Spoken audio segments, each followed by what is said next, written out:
This is Winnipeg Sports Talk Daily with Andrew Hustler Paterson and Michael Remis.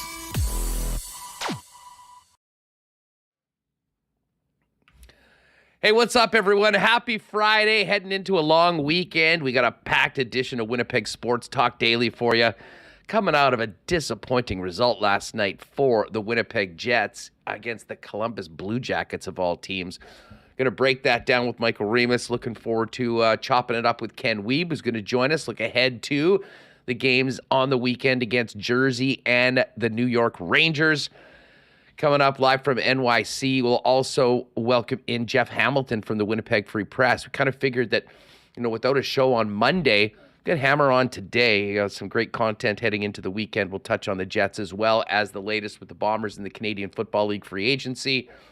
And one more time to wrap up NFL season, Hacksaw Hamilton's notebook. I got to basically, we're definitely going to have to break down the Chiefs' win with Hacksaw. He's been giving me a hard time all year, and lo and behold, there was a parade in Kansas City earlier this week. But we've got lots to get to, including some breaking news from Bomberland, which we'll get to in just a second. Before we do that and bring Michael Remis in, a big shout out and thank you to the sponsors that make this show happen each and every day, including Princess Auto, Coolbet Canada, Little Brown Jug, Canadian Club, Culligan Water, Vita Health Fresh Market, Wallace & Wallace, Consolidated Supply, F Apparel, Manitoba Battery, the Nick and Nicky DQ Group, Boston Pizza, Royal Sports, and probably a few options coming out of last night's game for the Not Autocorp Why Not question of the day for our friends over at Waverly and McGillivray. Let's get Remo in here. And Remo, how are things? I know there's a bit of a chaos for a family man like you today. Are you ready to go with the show or what? Yeah, I'm ready for, barely. I'm ready for family weekend with Louis Riel Day coming up. And I think anyone who's got a kid in daycare know you go through cycles where you're healthy, and then sickness rips through the whole thing. So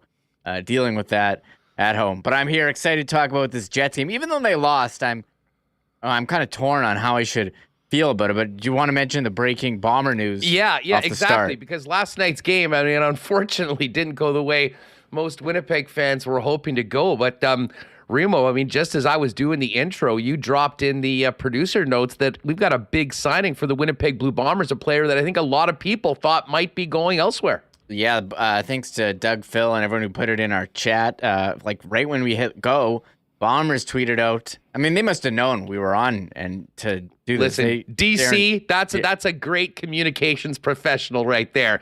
Give the boys something to get people fired about right at the top of the hour when WST goes live. So they announced they've signed receiver Rasheed Bailey. Pretty awesome. There he is. Look at this picture they picked too. Dude, that play was just, that was one of the best plays of the entire season. Sheed. Oh, man. I'm fired up about this. I really thought that the writing was sort of on the wall that he might be going elsewhere, and obviously had the opportunity to talk to some other teams. But I think Kenny Lawler's probably the perfect example. The grass isn't always greener on the other side. And Rasheed Bailey back for a year with the Winnipeg Blue Bombers. And now you look at this receiving core. Kenny Lawler's back. Nick Dembski is signed. We now have Dalton Schoen coming back. A lot of people, myself included, thought there was a high probability he might not be back with some NFL opportunities. Drew Wolitarsky, Carlton Agudosi, and now Rasheed Bailey, who's been such a big part of these teams for the last 3 years. Once again, Kyle Walters does it again. I don't know how they've been able to make all this happen, but this team looks even, at least when we're talking about the offense and the skill positions right now, I think the Bombers are unequivocally better than they were last season, and they were pretty damn good last year. Yeah, they were great last year, and Rasheed Bailey is solid at blocking and good at, but they did a lot of screen passes with him and intermediate routes. I mean, pretty solid receiver, and have him behind all the guys that they do. You gotta love what he brings, and also, I mean, brings the intensity. I don't know if you've been following him on social media, but his Instagram is fantastic, and we had him here on the program, and I think everyone was ready to run through a wall after he was on here. So, we thought he was gone. Greg Ellingson did sign with Montreal, and now they have signed Rasheed Bailey. We'll get Hammer's thoughts, I'm sure, in about 20 minutes here. Yeah, perfect time to have Jeff coming on as well. But yes, the Bombers have just announced that they've agreed to terms with receiver Rasheed Bailey on a 1-year contract. Bailey, career best numbers with the Bombers in 2022, starting all 18 regular season games and the West Final in the Grey Cup, pulling in 63 passes for 729 yards and 9 touchdowns. And you mentioned, I mean, I think any longtime WST listener will remember, if they were with us that day, Rasheed Bailey's joining us. I'll be honest, dude, of every athlete I think we've ever had on, Sheed's level of intensity and passion, 24 hours, 7 days a week, is beyond anything that I've ever seen. And if you have been following him on social media throughout the off season, he'll do these long Instagram stories where he's talking about, life challenges. I'll tell you what, if there wasn't a contract for him right now, dude could have gone straight into motivational speaking. And to be honest, might make more than he does as a professional athlete right now. But obviously he loves football, loves this team, loves the city of Winnipeg, and wants to be part of the unfinished business tour of 2023. And I'll tell you what, I'm already ready to text DC, and hopefully we can get Rasheed on the show next week, not only to talk about his new contract and the decision to come back to Winnipeg, but he did have quite a couple weeks. Of course, he is a Philly guy. He was at the NFC Championship game between the Eagles and the Niners and was out at the Super Bowl and at Super Bowl week. Now, I might not wear my Chiefs gear when we're talking to him about that, but I'm just as interesting a dude as we've had on the program, a hell of a great part of this team, and I'm ready to see him play again, and I'm ready for the quotes and visits on WST as well. Oh, yeah, so we'll have to make sure we hook up with him. Farhan tweets about this. We're like, how did they fit all these guys under the cap? Farhan Lalji at TSN says, no one gets paid big this many days in a free agency, but I believe Bailey left a lot of money on the table to stay with the Bombers. Other teams had much larger offers on the table for him. And let's see. And and Jeff adds, put in another season, get paid next summer. Better than trying to do that with a new team, system, and coaching staff. They'll still eat despite the crowded group. And I think this is what happened with Kenny Lawler. You know where you're comfortable, where you fit in. And sometimes, you go chase money and it doesn't really work out. It's not the right fit. And I know a lot of people are talking about Jonathan Huberdeau being the right fit in Calgary if we're using hockey, but this is football. And I think he's just comfortable with the Bombers, and you want to try to win. So no better place to do that than here. Yeah, you got it. Well, Showtime Sheed back for another season with the Winnipeg Blue Bombers. We'll hit that up with Jeff Hamilton coming up in just a few minutes. All right, let's get back to the game last night, Reem. And, I mean, listen, 0-2 against the Columbus Blue Jackets on the season, who went into last night's game dead last in the National Hockey League. It's not the result that you wanted. And I think that when you break down the game, I mean, first things first, you got to give credit to Korpisalo. Korpi was an absolute monster, especially in the first period last night. I mean, the Jets, no one can complain about the start that they had. You can certainly complain that they maybe didn't have quite the finish that you'd like to see, but I mean, those guys get paid too, as they say, and Korpisalo certainly earned his paycheck last night, especially in that first period, where the Jets, I mean, essentially eliminated all shots. I mean, there was 2 recorded shots against David Riddick. The entire period was spent in the Columbus end, and the Jets were able to get one in the dying seconds of the first period on the power play, but weren't able to take advantage of some of those power play chances, both in the first period and second period. And, as we heard from Rick Bowness afterwards, I mean, you tip your hat to the guy in the other net, but there were some things with the Jets power play that I imagine will be a real focus of practice tomorrow in New York City before these back-to-back games against the Jersey Devils and the New York Rangers. Because with 3 separate 5-on-3 man advantages and a multitude of other power plays, the Jets just didn't get that shot quality. They didn't make it hard enough for Korpisalo to see the puck, and that was a big reason why he stood tall, was able to get his team the win and the first star in last night's game. Yeah, you look at Korpisalo, goals saved above expected, according to Money Puck, 2.71. So, I mean, pretty solid. You know, the deserve to win-o-meter has 60% for the Jets on Money Puck. So I don't think you can be like, it's not like they went into Columbus and didn't show up and laid an egg. I started thinking of another first game of an Eastern road trip a couple weeks ago in Montreal where they played very poorly. I don't think this was that. You know, you look at the power play, 1 for 7 with 3 5-on-3s against Columbus. And it's kind of funny, going 0-2 to Columbus. Like, we've been dumping all over the Leafs Huss for going 0-2 to Arizona. How do you go 0-2 against Arizona? And here we are with the Jets going 0-2 against Columbus, but you got to score more than 1 goal on 7 power play, especially with 3 5-on-3s. And it felt like watching last year's power play where it's static. They're standing around, taking these outside shots, trying to find the perfect play, a one-timer, when maybe earlier in the year, you'd see them cycle the puck up high, guys skating around, moving to get open. And I don't think you had that yesterday. Taking the words right out of my mouth, man. You are absolutely nailing this. And I thought Frank, actually, I just take all your words as, but I thought Frank Corrado on the TSN after said it pretty well, that they were basically doing that, but taking all these outside shots, and there weren't any, second, third chance rebounds, which they banged it in the past. And we're probably going to talk about this a lot. Just, one of your top scorers, Nikolai Ehlers, only playing 14 minutes. I mean, I looked it up. Every player in the NHL who's played 240 minutes at 5-on-5, Nikolai Ehlers has the highest rate of points per 60 of any player in the league at 5-on-5. So, I mean, this guy is an elite scorer. I don't know. They got to find ways to get him more ice time when there's that many power plays. And even when power play 2 went on us, I thought at the end, they looked good. They made stuff happen, didn't score. But in their limited time, I thought it was solid. So I'll let you go on. I thought you absolutely hit the nail on the head when you talked about how the power play looks sort of static. I mean, earlier on this season, when the Jets' power play has looked the best and most dangerous, not only was there a lot of puck movement, but there was a lot of player movement as well.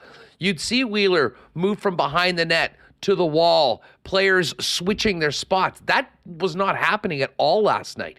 And I mean, unfortunately, that was a big reason why I thought Columbus was able to hang on when the Jets were down 1 man, and especially down 2 men. And I do think that we'll see some personnel changing. Whether that means Ehlers is going back up on PP1, I guess we'll see. It's a perfect time to throw out the Not Autocorp Why Not question of the day to you. Hit us up in the chat. If you're Bones tomorrow and you're getting together with your assistant coaches and talking about how we're going to tweak this power play going into these next 2 games, what are you doing? What are you changing right now? I can tell you first off, Reem, listen, Blake Wheeler's been a big part of the power play for a long time, and I think at times he can be effective in a number of spots. I'm not sure the net front presence is the best spot for Blake Wheeler. To be honest, I think Pierre-Luc Dubois is that guy. I mean, certainly he's way more of a pain in the ass than anybody else on the team. I mean, now again, sometimes that, has him ending up in the box, but I don't think you can be concerned about that when you're on the power play. I think he's the biggest body. I think he's the widest. I think he's got the better hands when it comes to picking in rebounds as well as deflections. And I would basically start there. And listen, if there's a way that you can integrate Nikolai Ehlers into that group and maybe move Blake Wheeler down to the second power play and let him be more of that guy that he's been in the past as the guy that has been dishing out and really distributing the puck on the power play, I think that probably would be where I would start. But the one thing, regardless of the personnel, and I go back to what you just said before, there needs to be more movement, both of puck and personnel, so that you're way less predictable. And unfortunately, last night, the Jets were very predictable. I think part of it was being frustrated by Korpisalo early on, and they were just looking to get pucks on net and hopefully get a dirty or greasy one, but they weren't greasy and dirty enough in front of that net last night. And if you don't make that happen, you're going to give a guy that is absolutely on his game in the other net every opportunity to keep the puck out, and unfortunately, that was sort of the Jets' undoing last night from where I was sitting.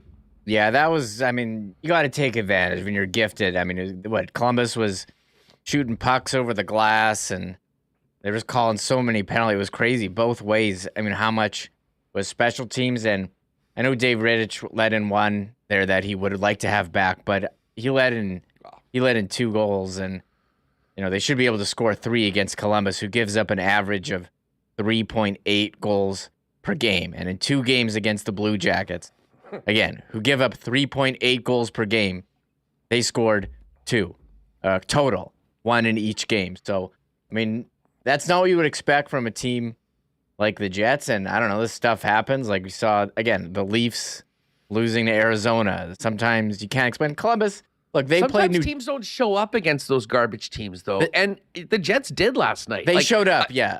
They showed like, this was a very different performance than the one on home ice where they lost at the beginning of December, which was sort of a lethargic game. I didn't think that was the case at all. Credit to Columbus for coming back in the second period. And then, of course, you knew that when you have those many opportunities, you're going to give some up the other way. That certainly, more often than not, that is the way the National Hockey League is officiated. And listen, if you're going to give up a bunch of power play opportunities to any team that has Patrick Laine on it, he's probably going to get a look or two. And when he gets those looks, he's going to make it happen. But as far as Big Save Dave goes, I don't know. I couldn't help after the game watching with the boys. I felt like maybe we'd mushed him a little bit for giving him so much applause this week, deservedly so, for the way he's played so far this season. Because unfortunately, when you're in the net, in the situation that Dave was in last night, and you see across the way Korpisalo playing lights out the way that he is, you have to have that second goal. Listen, that was a wrister from long distance. And listen, those are going to happen over the course of the year. I'm not here to shit on Dave Rittich. He's been very, very good and solid for the Winnipeg Jets. But let's just say that one can't go in. And when it does, the team needs to step up and hopefully bail the goaltender out. And unfortunately, that just was not the case. And it ends up as a pretty disappointing way to start a road trip, Reem, when you look at these next three games in 4 nights after 2 days off. They'll have a day off today, practice tomorrow. And 3 teams that are all 2 in the playoffs, 1 knocking on the door, playing some desperate hockey right now. Those are the 2 points you sort of felt you had to have to start off the road trip on a positive note, because the degree of difficulty is only increasing as you get to NYC and play these 3 and 4 starting on Sunday night. Yeah, again, I'm having flashbacks to the last Eastern road trip where they started off in Montreal, and I thought it was the Jets were in great position on that road trip to go to first or continue at first in the Central, I think. And now, they could have caught up with Dallas winning yesterday, but you think these should be gimmies, but they've against Columbus, but it was not. And, you move on. We do have to mention, we talked about at the beginning of the show yesterday, Patrick Laine hadn't scored in 7 games.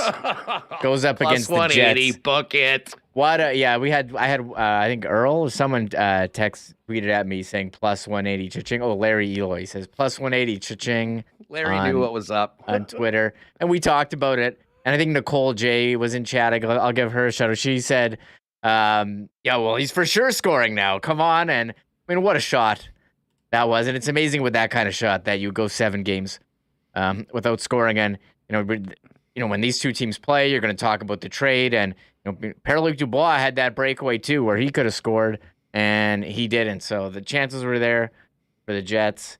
Played well enough to win, couldn't score, and it wasn't like they didn't show up. So I don't think you can get I think you're disappointed that they didn't win against Columbus, but I thought the process was mostly good, except for the power play.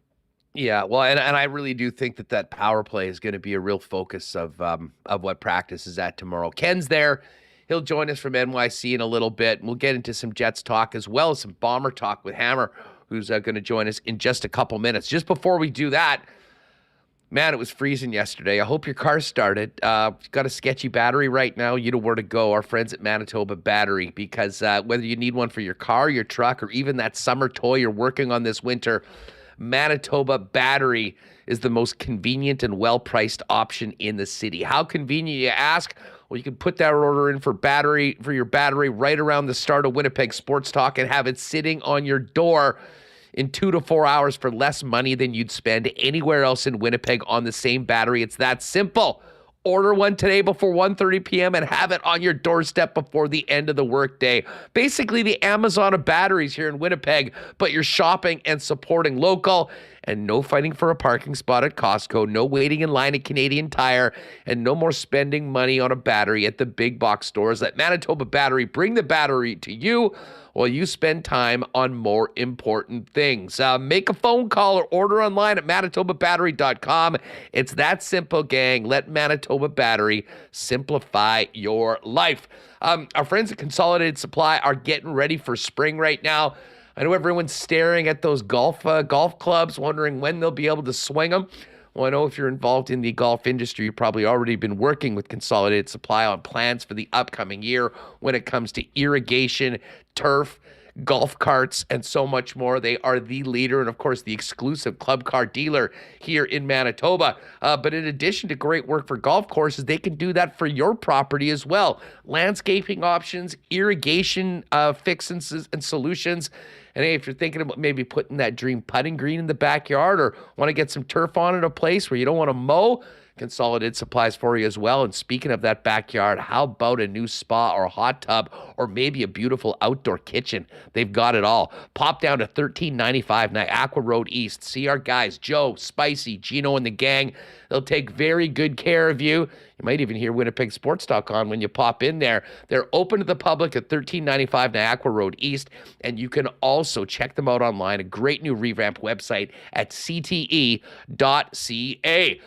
We are well into February, folks, and continuing to take nominations for February's Unsung Hero with Wallace & Wallace and Jets All-Star defenseman Josh Morrissey. Send us an email to unsunghero@winnipegsportstalk.com and let us know about that person in your life or your community making a difference to others through selfless donation of time and resources to helping others, whether it's volunteering at the local community center, long hours within the school program, healthcare, or just doing endless charity work that maybe others don't notice, but you do. Let us know about them. The winner of the Unsung Hero Award each month will get an autographed jersey from Jets All-Star defenseman Josh Morrissey. Wallace & Wallace will donate $500 to the Dream Factory on behalf of the Winnipeg Sports Talk listener that nominated the Unsung Hero. And Josh and Margot Morrissey are going to match that $500 as well. So everyone's a winner. February nominations open. Get them in. Unsung Hero at winnipegsportstalk.com. And hey, just before we bring in Remo, as we mentioned, there's lots of people that are sick right now. Probably time for a visit down to Vita Health Fresh Market to get great prices on natural and organic supplements, beauty products, and groceries, and all sorts of products to maybe beef up that immune system at a time when you really need it. And of course, when you shop at Vita Health, you're supporting a great local company, family owned and operated since 1936, with Winnipeg's largest assortment of local products. February is Heart Month, and it's crucial to support your heart with omega-3 fatty acids. We can't always get enough in our diets, so supplement with RX omega-3 fish oil by Natural Factors. It helps support cardiovascular health, cognitive function, eye health, and helps with joint pain and flexibility. And it's on sale today at Vita Health. Vita Health Fresh Market, empowering people to lead healthy lives. 7 Winnipeg locations, including the newest store in Linden Ridge, and online at myvita.ca. All right. Well, with no show on Monday, we figured we'd get the hammer in. And what perfect timing, because we started off the show with a little breaking Bomber news. We'll certainly get to the Jets with Jeff as well. But let's first off welcome in Hammer. Thanks so much for doing this on a Friday. Great to have you coming into the weekend, and a long weekend at that. How are you? Hey, not too bad, Huss. Always a pleasure. I figured for your audience, twice might not be enough, but this is the first time I get to chat with, or twice might be too much. Sorry, let me rephrase that. Hell no. But haven't got a chance to talk to you this week, so that's a nice change. Yeah, well, and perfect timing as well, because Hey, Remo. Yeah, Michael's still here. He's got a lot going on back on the Remo home did a front great right job now. in both interviews he did with me. So nothing against him, but I figured this was your move in the making, you know? Well, exactly. You know what? First of all, I missed you, but I mean, there's a lot of Wally Pip comments in the chat right now, so I really needed to step up my game after he raised the bar while I was out gallivanting, enjoying the Super Bowl in Vegas. That's the truth. Listen, I want to talk Jets with you, and we will do that a little later on. But I was certainly going to hit CFL free agency. I was not expecting to be able to talk about Rasheed Bailey inking a one-year extension with the Winnipeg Blue Bombers today. I think the conventional wisdom was that there was more money elsewhere, and he was probably gone considering the other moves. How did this come to be? I have absolutely no idea. So usually I have a bit more insight to that, but I will say this. I think I'm as equally shocked as anybody else. I mean, I go as far as to say several times over the last couple of weeks that Rasheed Bailey wouldn't be back, and that wasn't just my opinion. That was the opinion of the Bombers and anybody else who really, who was really around the team or was, taking a look at what the moves in which the Bombers were making. I mean, the reality was after I don't know if they had, well, I'm not saying they didn't have the money if Kenny Lawler didn't sign, but it was going to be a tough go as they, allocated money across the roster. When they signed Kenny Lawler, I mean, that was the writing on the wall. I mean, that ultimately, was essentially, and I saw a lot of disappointed, people on social media. You kind of realize just how much a player's beloved in a city when the threat of them leaving is there, which is kind of Dr. Obvious. But at the same time, I think it was a real impossibility for him to come back. And then all of a sudden you get this announcement this afternoon and you go, well, what happened? I mean, there's a couple of things.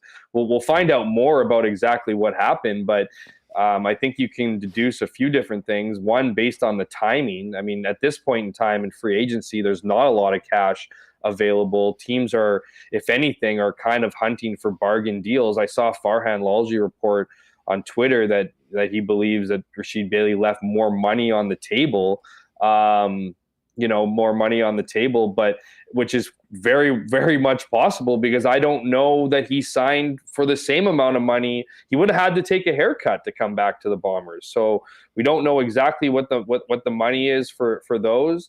Or for his contract, but I don't think that really matters at this point. At this point, you're looking at a Bombers receivers core that looked pretty damn good before they inked Rasheed Bailey.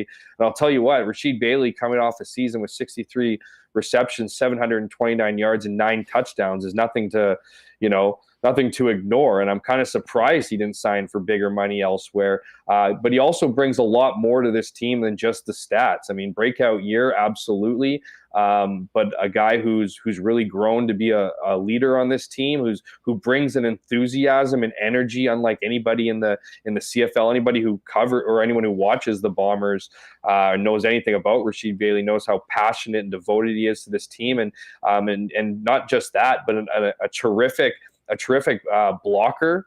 A guy who plays well without the ball. And we saw at times last season, I know you're going to talk about that Superman touchdown he scored last year. He's capable of doing it with the ball as well. And the last thing I'll say on that before we get on is Kenny Lawler, made his best sales pitch when he talked to the media earlier this week, talking about how important Rasheed Bailey is to the team, unprovoked, and giving him and others credit for why Lawler was able to do what he's done in the CFL over the last couple of years. So massive signing, definitely one that's surprising and one that we're going to have to find, we have to figure out just how exactly this thing went down given everything we just talked about. Well, I mean, I think I can speak for most Bomber fans saying however it was done, it's great news heading into this weekend. And you talked about, him being such a passionate player.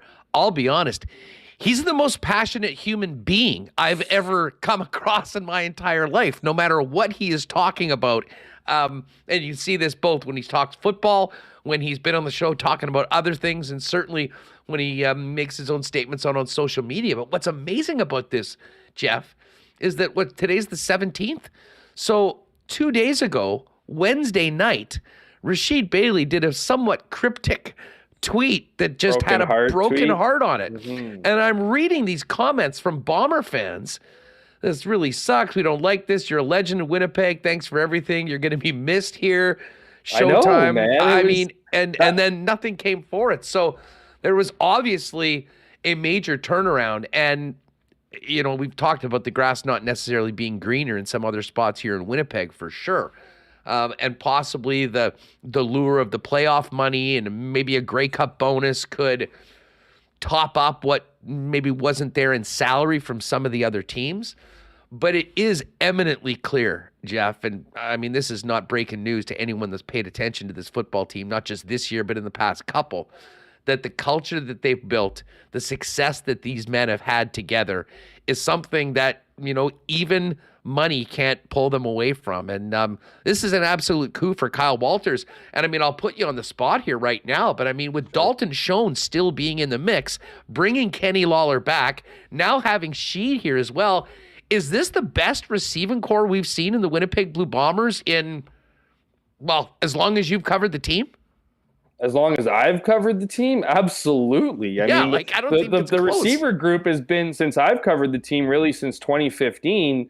The receiver group, I don't want to say has been an afterthought, but it hasn't, you know, for sure through the first 4 or 5 years, I would argue they had among the worst receiving group in the CFL. And we were, you know, I don't know personally if I was throwing out best, you know, receiver group in Bomber history, I'd have to, you know, check myself there a little bit as far as looking back in history at some of the greatest, you know, Bombers teams out there before you just start saying that. But we were talking a lot about this group prior to Rasheed Bailey being signed as one of the best groups in the CFL heading into this season. So to add a guy like Rasheed Bailey, again, with those stats and with what he brings, you know, elsewhere to the team, yeah, this is it's a terrific group and probably needs to be talked up in those conversations. One of the things I've been getting, or what you've been seeing early on, since the signing really here, which wasn't that long ago, was the question of being, well, why would he come back to Winnipeg, right? What you know, what would be the benefit to being, when you mentioned that's a pretty crowded group. The ball can only go to one guy at one time. So how do you spread the ball out to you know, a group that has Dalton Schoen, that has Kenny Lawler, that has Nick Dembski, you know, and Drew Wolotarski, and then Rasheed Bailey, which is, you say it out loud, that's a pretty incredible starting five. That doesn't even take into consideration Carlton Agudosi, which I don't know if we can really put him in this. You know, I think a lot of people look at that 2-touchdown game against Calgary and want to, you know, appoint this guy as some kind of stud. I think the jury's still out in his you know, for him, especially after an injury and coming back. But that being said, he's a young enough guy that I think he will bounce back and be, you know, what was probably a starting position for him is now, you know, a lethal sixth man. Yeah, he's going to have his work cut out for him to get into the lineup. And listen, that sort of competition is great for a team at the level of the Winnipeg Blue Bombers.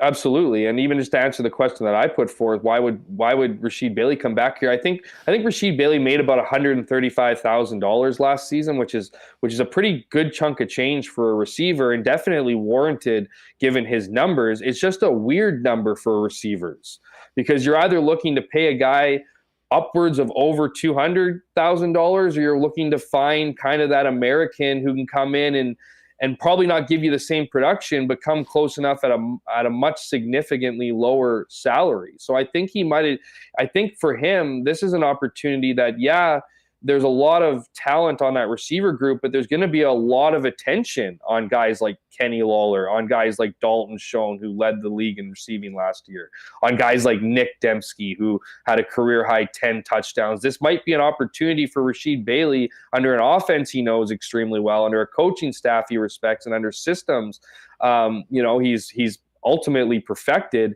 to come in and have another big season, pick up some of the, you know, maybe some of the helpings that aren't being tossed over to some of the bigger targets or names, if you will, and then get paid next summer, either in Winnipeg or somewhere else. So I think it is a smart decision for him.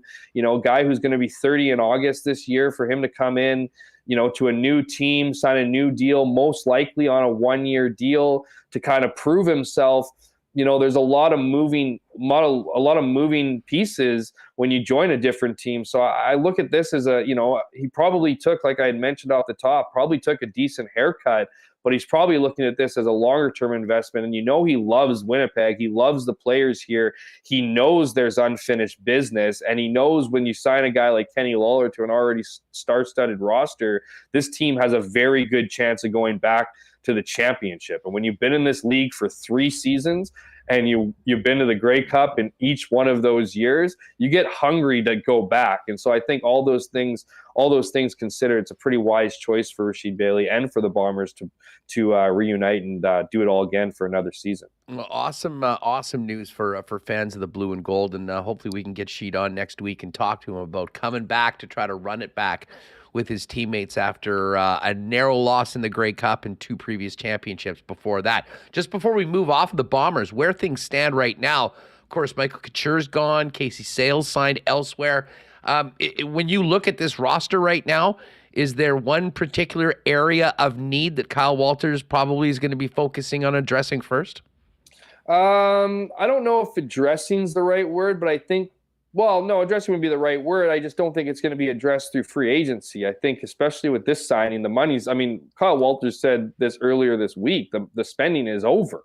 So, for him to go try to find, unless he can find a cheap depth piece with experience in the secondary or on the defensive line, particularly interior defensive line, those are the 2 areas where I look at this team and go, well, is there a weakness? I don't know if I would classify it as a weakness, but if you're trying to improve in any area, it's probably the secondary, I'm hesitant to even say the secondary. You have Brandon Alexander coming back. You have DeMario Houston, who played great until he got injured last year. You got Winston Rose coming back. I know he didn't have a terrific season last year, but he's still a quality guy. You have guys like Jamal Parker, who showed signs, Evan Holm, who showed signs last season of being a quality DB, and they're only going to get better with experience. And then you have Desmond Lawrence, who you picked up last year. You signed Alden Darby, re-signed him, so he's going to be kind of your 50 or your 6 DB as a strong side linebacker. The only thing I can really think of that the Bombers wouldn't have wanted to lose was Casey Sales up the middle of the defensive line. You already have, of course, you have Jackson Jeffcoat and you have Willie Jefferson on the edges. Now, there is a little bit of concern, I imagine, with Jackson Jeffcoat and the injury issues he's had over the last couple of years. So you kind of want to have a bit more depth there, but you can't be upset with those 2 guys. And then Casey Sales is a guy that I think the Bombers would have wanted to get back, probably thought that they had a good chance of re-signing, but then, of course, Hamilton sweeps in and gives him a multi-year deal. It pays him $200,000 a season. So those are the 2 areas that I just don't think that's going to be, improved through free agency. It's going to be improved, if you will, through scouting and bringing guys into camp.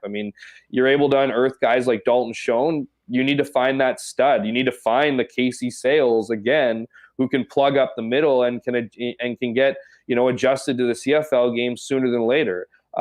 That's really the only area that I can think of for this team that really, could use, if you will, and I don't want to insult the guys in those positions, could use an upgrade because the rest of the roster seems pretty tight. Now, kicking is obviously I was just about to get there. If you're noticing the chat right now, I can't even see the chat, and I can feel it in my bones right now. Them yelling at me about, you idiot! Don't you know there's a kicking situation that needs to be addressed? Well, that will be addressed too. Look, it's one thing. It's one thing to go out there and try to get a veteran kicker. There's only so many that go around. A lot of them are attached to teams. Sergio Castillo comes to mind, obviously, after what he was able to do in the 2021 Grey Cup. Are you going to be able to pull him away from Edmonton? Obviously not right now. You're going to have to wait till trade deadline or whatever, if he's even an option. But here's the thing. There's going to be competition at camp. The reality is you're going to have to find the new CFL guy.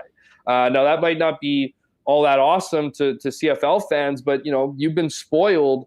You were spoiled with Justin Medlock for years. That's when the Bombers weren't attracting free agents. That's when the Bombers weren't shelling out upwards of $260,000, $300,000 for a receiver. So you were able to spend $200,000 on a Justin Medlock, who was Justin Money Medlock for a reason, because he gave you an opportunity to get points on pretty much every drive you got towards midfield. So, you're probably not going to get that guy, but you're trying to unearth, bring in some competition, and then work on the fly. Because the reality is, I think the Bombers had a real opportunity to upgrade or at least change their kicking partway through this past season and opted to go with Mark Leggio. I think they used that education.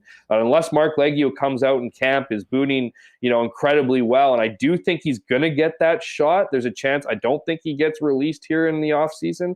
I think he's going to get that shot to redeem himself and to put up better numbers. We know how young he is, but we know margin of error is slim. But he'll probably be in camp for competition, but so will other people. And as we heard, if you heard Kyle Walters talk earlier this week, that could be Americans, that could be more Canadians, possibly through the draft.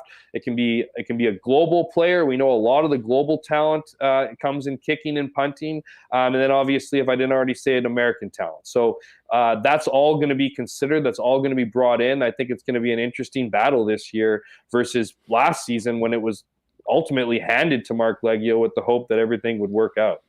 Jeff Hamilton from the Winnipeg Free Press chopping it up on WST with some big Bomber news. Rasheed Bailey re-signed today in a bit of a shocking development and one that is very popular amongst fans in the chat and fans of the Winnipeg Blue Bombers. Hammer, let's move over to the Winnipeg Jets in Columbus last night, taking on the 32nd place team in the National Hockey League, a team that they'd lost to earlier at home.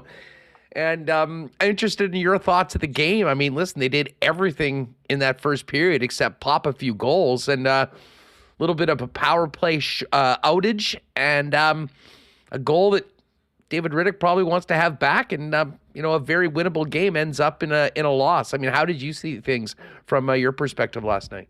Yeah, I watched that same first period as everybody else did, and I agree that they probably should have put him away through those opening 20 minutes, and it took them the final seconds of that period in a 5-on-3 to kind of crack open the score. Now, the reality is that, look, you can look at depth scoring. You know what I mean? Adam Lowry hasn't scored in 27 games. It's been a long time. You can look at the lack of scoring, but the reality is when you're on the beginning of a 4-game road trip, rest and fatigue isn't the issue.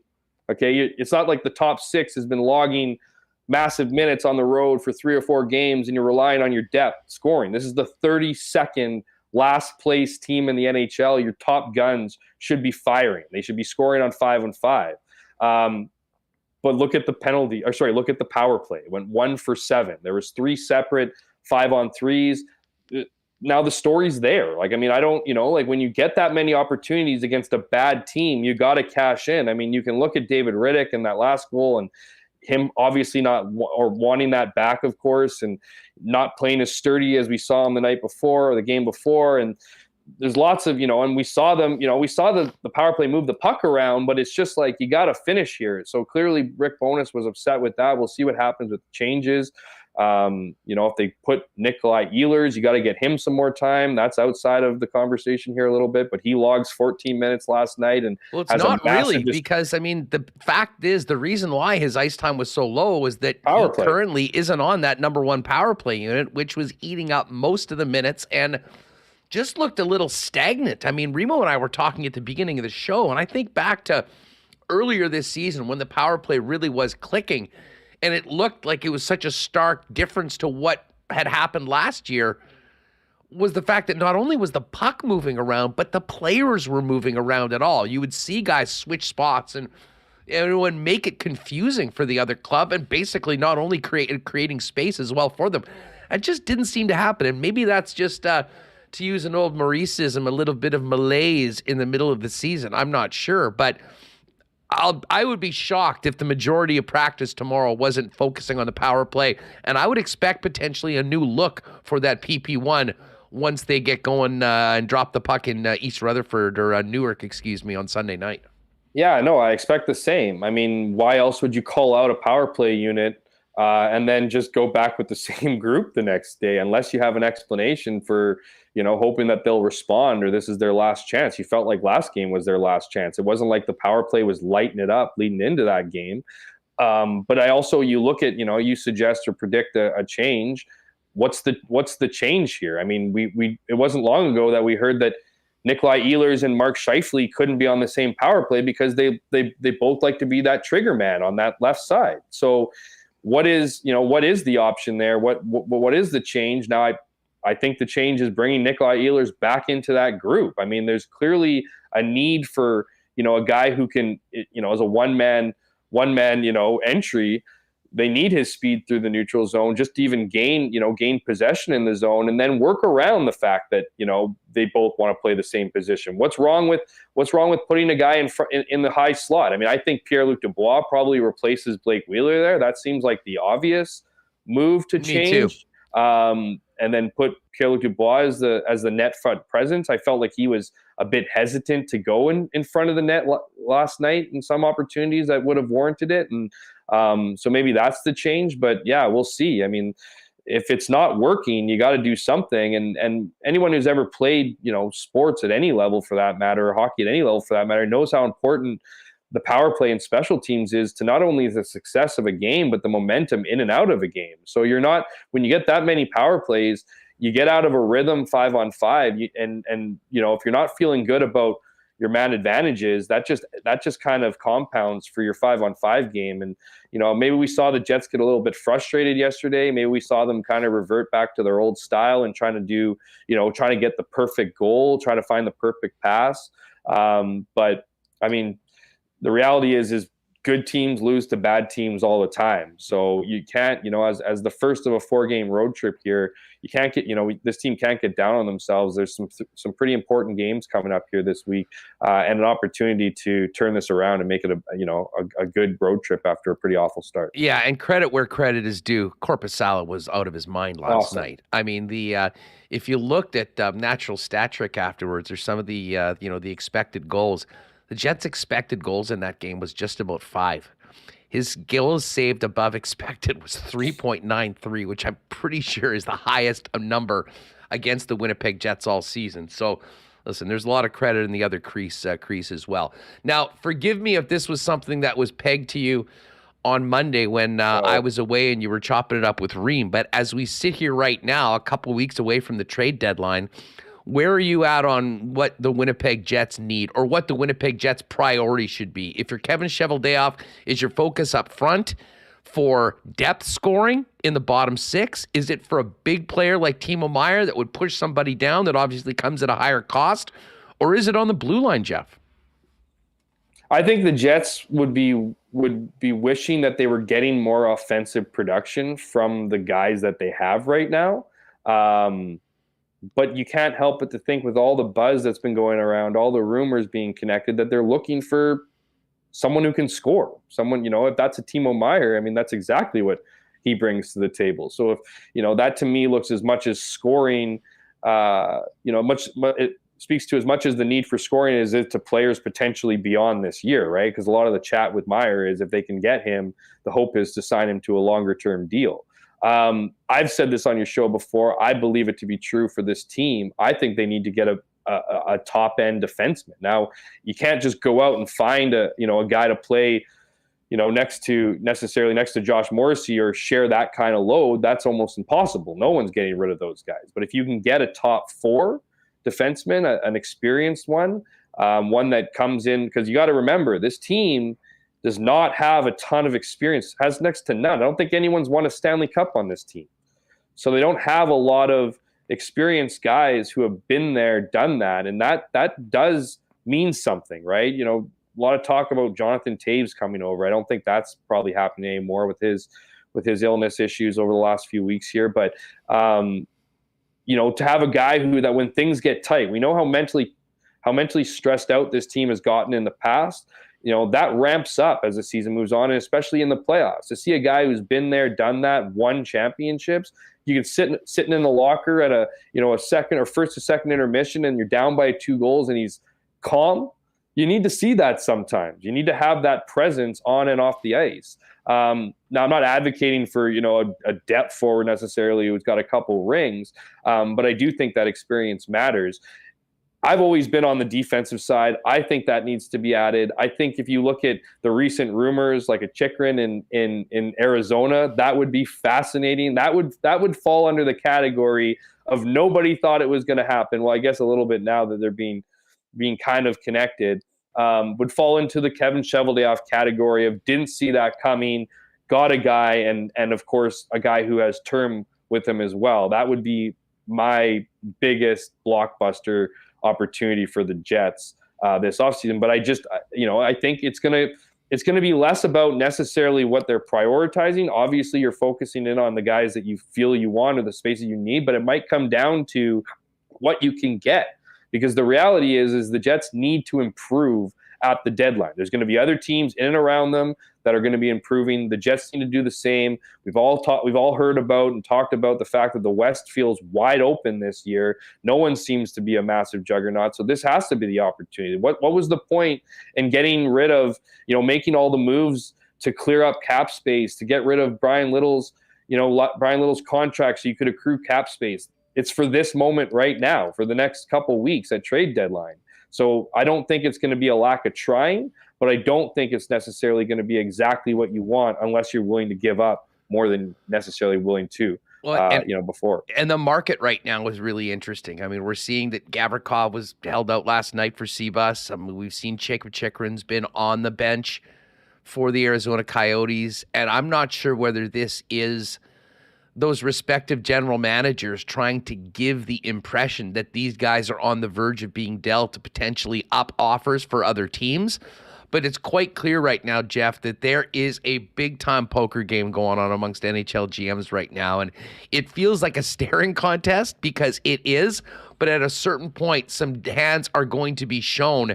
And from Cheveldayoff's perspective, I mean, how aggressive that they will be, how much they believe in this team, and how much they're willing to part with from the future to pay for today right now and give them the best chance to win the Stanley Cup is going to be fascinating. But the other thing about it, especially in the West, with it being so wide open, I would suggest there's probably 6 or 7 teams just in the Western Conference right now that feel the same way about their spot in the mix that the Winnipeg Jets do.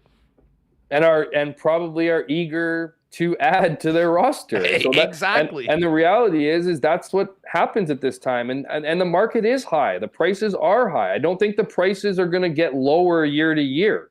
There's going to be more GMs asking for more. And as long as you have a situation like you have right now, where you believe, there's probably, like you said, 6 or 7 teams in the West alone who feel like they could do damage, all feeling like they're buyers. That's exactly what you want in a market when you're a seller. You want teams to believe they're 1 or 2 pieces away because that drives the market. And we've already seen, prices go up. And when you look at some of the names, hell, go look at the history right now. There's some big names in here for prices that are in around what they've always been, and they've been for lesser talented guys in the past, right? It used to just be like the first round picks used to just be like candy that teams would just give away. Who cares? As long as you can get that guy you felt was going to make, put you over the top. But in this case, I think there's a lot of teams that have, that look at their rosters and believe they have a winning recipe or close to a winning recipe. And that's like I said, that bodes well for the teams that are selling, and not so great for the teams that are looking to buy and improve their roster as we head down the final stretch of the season. Hey, Hammer, just before we go, I wanted to give you a bit of a hat tip for that great piece in the Free Press today on Paul Gerard. We spoke about his unfortunate passing yesterday. I had a chance to meet him in person a couple times when he came into the old station. A guy that maybe wasn't a household name to a lot of people around Winnipeg, but a guy that had an incredible hockey journey, an incredible hockey life, of which never forgot his roots here in the Peg. Yeah, you know what? I'll be honest with you. I did not know a ton about Paul Gerard. I knew who he was. I knew he was a Winnipegger. But just, having the chance to speak with his sister Paulette, who was just so generous with her time and words, speaking with other people. Mike helped me out down in Columbus. He got a word from Brendan Dillon. He had him early on in Texas with the AHL, and then later with the Stars a couple years later. Just seeing some of the outpouring of support on social media. I mean, this is a guy who, to very simplify it, one of the good guys in the game, because we've heard a lot of, pardon my French, shitty things about hockey and about hockey culture and all those things, and then you hear about you hear about what this Paul Girard did for his players, the time he took, and not just preaching, good hockey skills, right? It was, if anything, I felt the biggest takeaways from the comments were how men went on to be better husbands, better fathers, wanted to be exactly like Paul, wanted their lives to mirror a guy they had great respect for. So it was an absolute honor to do that piece. It was an absolute honor to learn up more about him. Some of although he was a guy that at one point in time, was the only black coach behind an NHL bench. I mean, that's a significant journey here. He grew up in the 70s during a time where look at the racial tension today. I mean, look back 50 years ago, it wouldn't have been an easy ride to get to where he was. So tons of props to him. A sad ending to his life. We're all touched by cancer one way or another, but to be able to learn more about him and to be able to write about him was an honor. And so if you have time, be sure to check that out on the Free Press. Definitely do that. Great job on that. Hey, thanks for jumping on today, man. It was great to have you on. Have a great long weekend, and we'll do this again soon. Yeah, absolutely, Huss. Appreciate it. I guess I get the week off next week, so enjoy it, guys. We'll see about that, Hammer. We haven't given the green light yet. But enjoy Kenny. He set them. I can see him in the green room. He set the mood in the hotel room, so it's going to be. And I believe I thought I saw he might be wearing short sleeves, so the guns are out too, which is a good thing. So Sun's out, guns out. Let's just say I'm glad I went first. Have a great one, dude. Thanks so much. Take care. There's Jeff Hamilton. Yeah, check out today's Winnipeg Free Press and make a point of reading that piece on the passing and the hockey life of Paul Girard. Just before we bring in Weber, MC Stormy, the rest of you Chiefs fans along with me, guess what? I got some good news. Royal Sports is always the number one spot for merch. Well, guess what? The Super Bowl championship merchandise is in. Got a text last night from Greg Hasbeek who said, look what's here, guys. And I was hoping to get over there before the show today so I could wear it on the show, but wouldn't be surprised if one of those lids shows up on WST coming up next week. Of course, when you're thinking Jets gear, Bomber gear, the latest championship gear from whoever's won a big title, Royal Sports is, of course, the place to go. 750 Pembina Highway. You will not find a better selection of licensed merchandise for any team you're looking for anywhere than Royal Sports. And, of course, while you're there, they've got all the fan gear. But if you want to get outside and dominate the winter, they've also got the best selection of skates in town, including casual skates, more affordable ones, perfect for hitting the river or the outdoor rink. The best hockey selection in town, snowboards and more with spring break coming up. Everything you need to have a great time, both outdoors for the winter as well as cheering on your favorite teams. Royal Sports, 750 Pembina Highway, and make sure to follow them on Instagram at Royal Sports Pembina for the latest merchandise drops like the Chiefs Super Bowl gear and the latest sale information. Ken's wearing short sleeves today, but every now and then, folks, you got to dress up. And when you're doing that, you're thinking about our friends down at F Apparel. Custom suits for men beginning at just $400. The entire process, actually quite fun. We go down there, figure out what patterns you want, what fabrics, what colors, get measured up. And a few weeks later, you got a beautiful custom suit made to fit like only Andrew and his staff at F Apparel can do. And while you're at it, you can check out the best selection of men's accessories and gear, along with other custom units like golf pants, chinos, shirts, untucked and tucked. And guys, if you're in a wedding party, make sure to talk to them about a 15% discount for the entire crew when you get your suits done at F Apparel. And if you've got a 2023 graduate coming up ready to finish their high school journey, a custom suit from F Apparel for their big day comes with a free custom shirt and tie, savings of about $150. Pop down and see him, 190 Smith Street downtown. Find out more on making an appointment at F, that's EPHapparel.com. We've got a couple games on this long weekend as well, Sunday and Monday. And of course, if you're looking for a great spot to go watch Winnipeg Jets hockey with your crew, no better place than Boston Pizza. You can enjoy the Pick a Player contest at most local BPs and win some great prizes when the Jets score. And always enjoy delicious ice-cold schooners, gourmet pizzas, famous Boston wings, And of course, if you can't make it out, but you want the great taste of Boston Pizza, you can always order online at bostonpizza.com. All right, to the Big Apple for the big dog. Ken Wiebe joins us now. Weber, what's up? Thanks for doing this. How are you? It's great to be with you. Doing excellent. Hope you had an excellent time. Oh, you're sounding good. This new mic is amazing. Hey, we're doing our best here. We're doing our best. Just to follow up to what Hammy was saying. The reason I'm down to the short sleeves is it is absolutely pouring rain here in New York. I went out to a Stephen Wino favorite over to Shorty's to grab a Philly cheesesteak, and on my way back, absolutely soaked, pants, jacket. Full gear, so that's why we're down to the guns out shirt today. When you told me that you were going to a Stephen Wino favorite, I assumed you'd be about 5 beers in already, because nobody likes the beer selection like our pal Wino, and he's got a spot or two in pretty much every locale in the National Hockey League. Hey, very true. Did you, first of all, happy belated, and did you enjoy the game in Viva Las Vegas? I'm guessing you did, but I needed to hear it from your own mouth. I certainly did, Ken. It was, listen, it was the next best place to be in at the game. Had a great time, had a bunch of buddies down there, lots of Winnipeg dudes enjoying the game, and listen, the entire weekend was fun. I was locked in, though, for that 3.5 hours for that football game. And, I mean, we got treated to an absolute classic.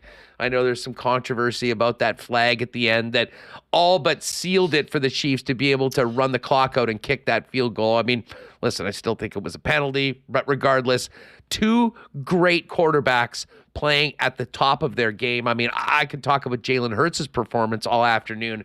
But you make one mistake against Patrick Mahomes, and they'll make you pay. And man, that second half performance by the Chiefs was basically perfect. I mean, one incompletion, no penalties, no sacks, scored on all of their possessions, and won another Lombardi. And I just got some pics from Raj and the boys down in KC Amazing. About the parade on Wednesday, and I was somewhat sad that I missed such a great party. But what a team, and already looking ahead to seeing if they can do it again next year. Yeah, no doubt, Huss. It was a great game. I'm going to start at the penalty. It's a penalty. I mean, the guy, the infraction, the person who the infraction was called on, openly said it was a penalty. I know it was, you can call it ticky-tack if you want, but he grabbed the jersey. If that happens in the second quarter, we're not talking about it because it gets called, so often. I mean, is it an unfortunate way for the game to end? Sure. But that doesn't mean it wasn't a call, and that does not diminish the fact that Patrick Mahomes carried his team from behind, whether it was the amazing run on one leg for the first down to extend a drive, or if it was finding two wide open receivers on the corn dog and the modified corn dog play calls. Fantastic job by the Chiefs.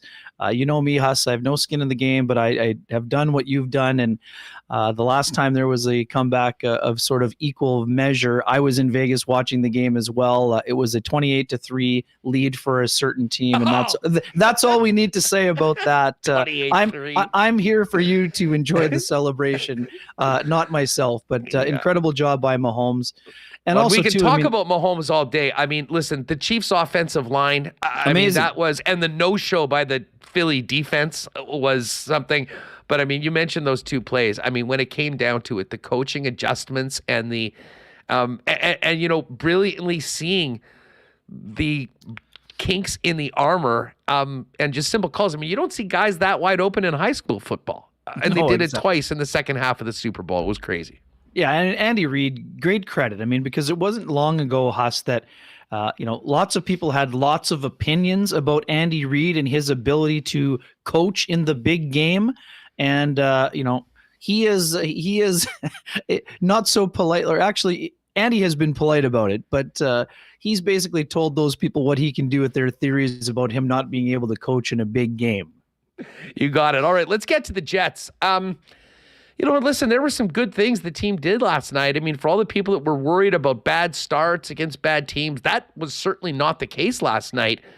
But were it not for a Kyle Connor power play goal with 1 second left in the first period, this would have been a 0-0 game. That being said, that was the only time they could beat Korpisalo. I mean, part of me, which you have to, tip your hat to the goaltender on the other side for being undoubtedly the first star of the game. But I think when you dig in a little bit more, some missed opportunities for the Jets. And I mean, just a lack of success on the power play that has been the biggest topic today on Winnipeg Sports Talk. And I would imagine Ken will be the biggest topic for Rick Bowness and his assistants tomorrow at practice in New York. Yeah, no doubt, Huss. Yeah, I mean, dominant first period. I think, that was very clear to all in attendance and all watching the game wherever they were watching in North America. Columbus basically barely even got the puck into the Jets zone for the majority of that period. But that inability to finish against Jonas Korpisalo was obviously critical for the Jets. Of course, great shot by Kyle Connor, but like that's a game where and it doesn't matter what level you've played at, Huss, if you allow a team, and in this case, an inferior team, we know they're an NHL team, and we know they've been having more success of late, including games against the Toronto Maple Leafs, who are one of the best teams in the NHL. If you let a team like that hang around, eventually the power plays will tilt, and if you don't kill those penalties off, the other team find themselves right back into the game, and that's precisely what happened in this one. There were not many opportunities for the Jets to get much momentum at 5-on-5 because there were 12 power plays in the game combined, 7 for the Jets, 5 for the Blue Jackets. That caused some ice time distribution to be a little bit out of whack and out of sorts, but you got to convert. If a team gets 3 5-on-3s in the game, Huss, and we know that Kyle Connor's goal came, 1 or 2 seconds after Eric Goodbranson came out of the penalty box, and he was not in the play yet. So if you want to call that a 5-on-3 goal, go right ahead. But a 5-on-3 has to basically be an automatic goal, Huss, right? Especially if they are between 30 and 42 seconds. So that is where the game, was put on its head or tilted or whatever you want to say. I mean, Korpisalo, yes. I mean, we've talked often about analytics this year, and goals saved above expected in the game was something like 4.35 or whatever else. So it was obviously a brilliant goaltending performance, but it's too much of a simplification to say the Jets got goalied because they were to a degree a little bit undisciplined in the game as well. But there were ticky-tack calls on both sides. But that doesn't eliminate the fact that Jets took 3 penalties in the second period and allowed their opponent to get back into the game after a time where they had outshot said opponent 12-2.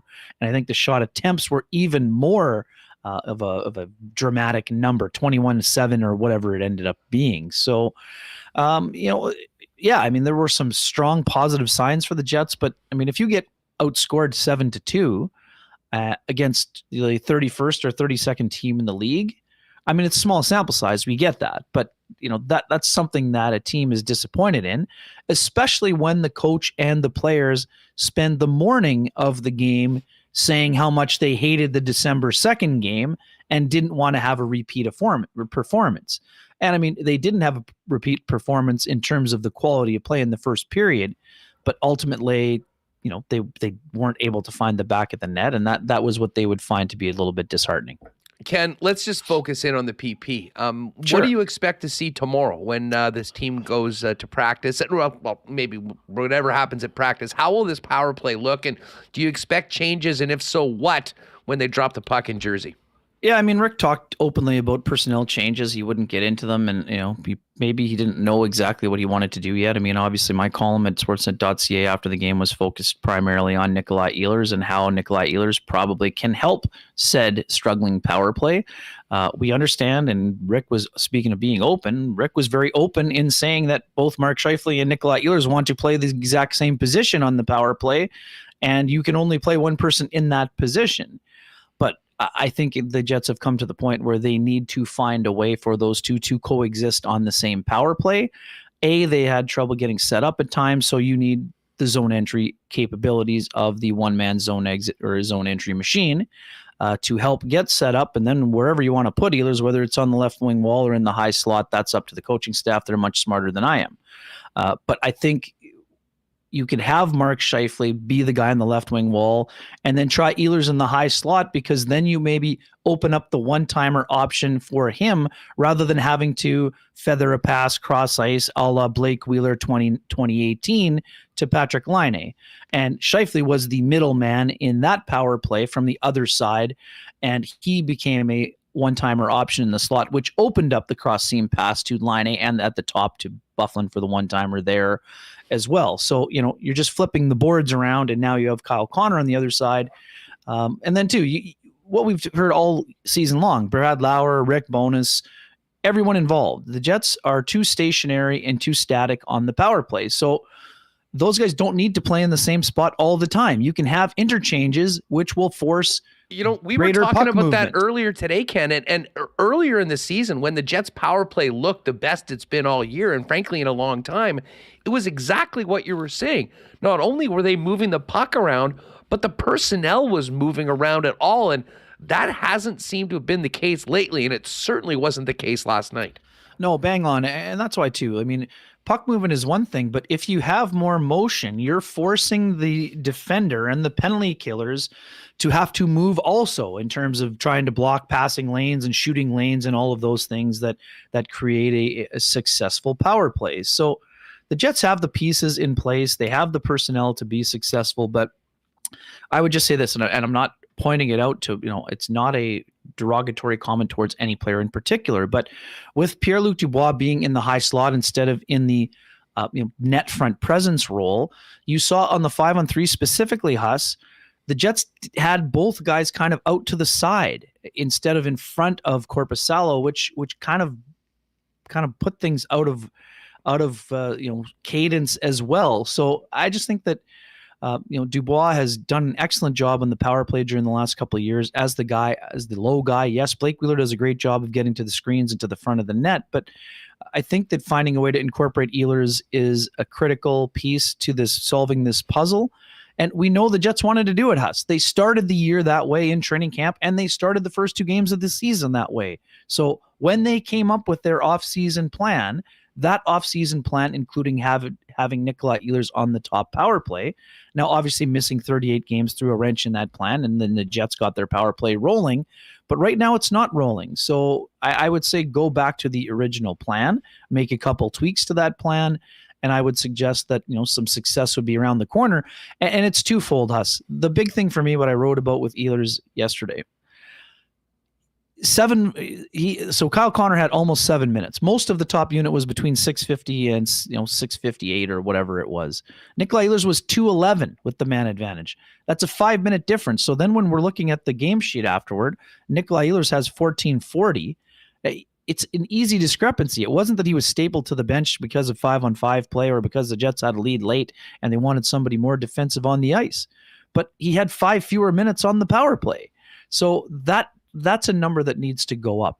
And I know it's been pointed out by plenty on the social media platforms all over the place. The Jets had a 4-on-4 shift in the game where they rolled out Kevin Stenlund and Saku Menelainen. I mean, that's a place to get Nikolai Ehlers some additional ice time and for him to flourish, because in open ice, Nikolai Ehlers is one of the most dangerous players in the National Hockey League. And I'm not exaggerating for effect, Huss. The numbers will prove that. The underlying numbers would show that. And, the eye test would also show that. This guy in space with his speed can be a dynamic force. He's been a point-a-game player, even though he's still working to get his ice time back up. Nikolai Ehlers was quite direct in saying, I'm 100%. I mean, there was one strange shift, Huss. I'm guessing you caught it too. There was one back check in particular where Nikolai Ehlers looked to be out of gas. I think the effort was there, but he didn't have a lot in the tank when he was pushing off. But the rest of the game, I thought he was fine. I thought, for a guy who had 1440, he had 5 shots on goal. And unlike his teammates who had 21 missed shots and another 18 blocked, all 5 shots he took were shots on goal. So we've had plenty of nights when Ehlers has had 11 or 12 shot attempts and either had blocks or missed the net. Last night was not one of them. And I think his play warranted more ice time. And, obviously Rick Bowness talked about it. He wasn't being benched. He's not in the doghouse. But I think the Jets need to find more ice time for Nikolai Ehlers because of the impact he can make when he's on the ice and rolling. And I agree completely. I mean, there have been games during, part of the block where Ehlers has tried to do a bit too much and there has been the occasional turnover. But that's part of the deal. When you create as much as Nikolai Ehlers does, you're going to turn the puck over. Same for Mark Scheifele and some of the other skilled players on this team. But for the Jets to go on a deep playoff run, Nikolai Ehlers needs to have among the most ice time among forwards on the team. It doesn't have to be the most because he doesn't kill penalties and he's on the second unit right now and he's probably going to be back on the first.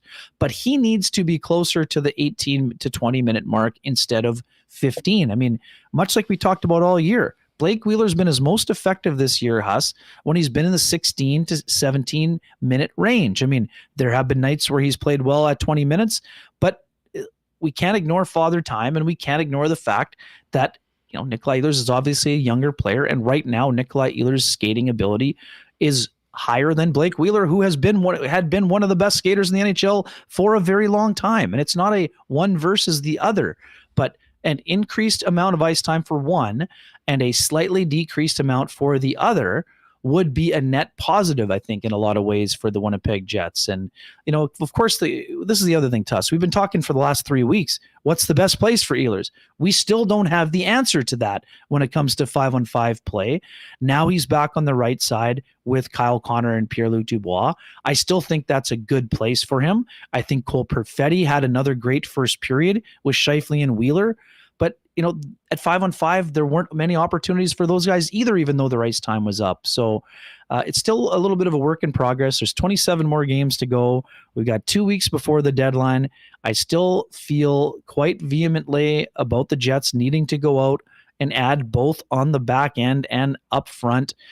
Whether that's we don't know for sure if it's a second pairing guy or a third pairing depth guy, but I think the Jets are in the market there on the back end. And I think what we saw again yesterday is that the Jets could use some complementary scoring. I mean, we know they're not getting a lot from the third and fourth lines right now. I think Mason Appleton has got himself into, he's playing well, but he's trying to make up for lost time also.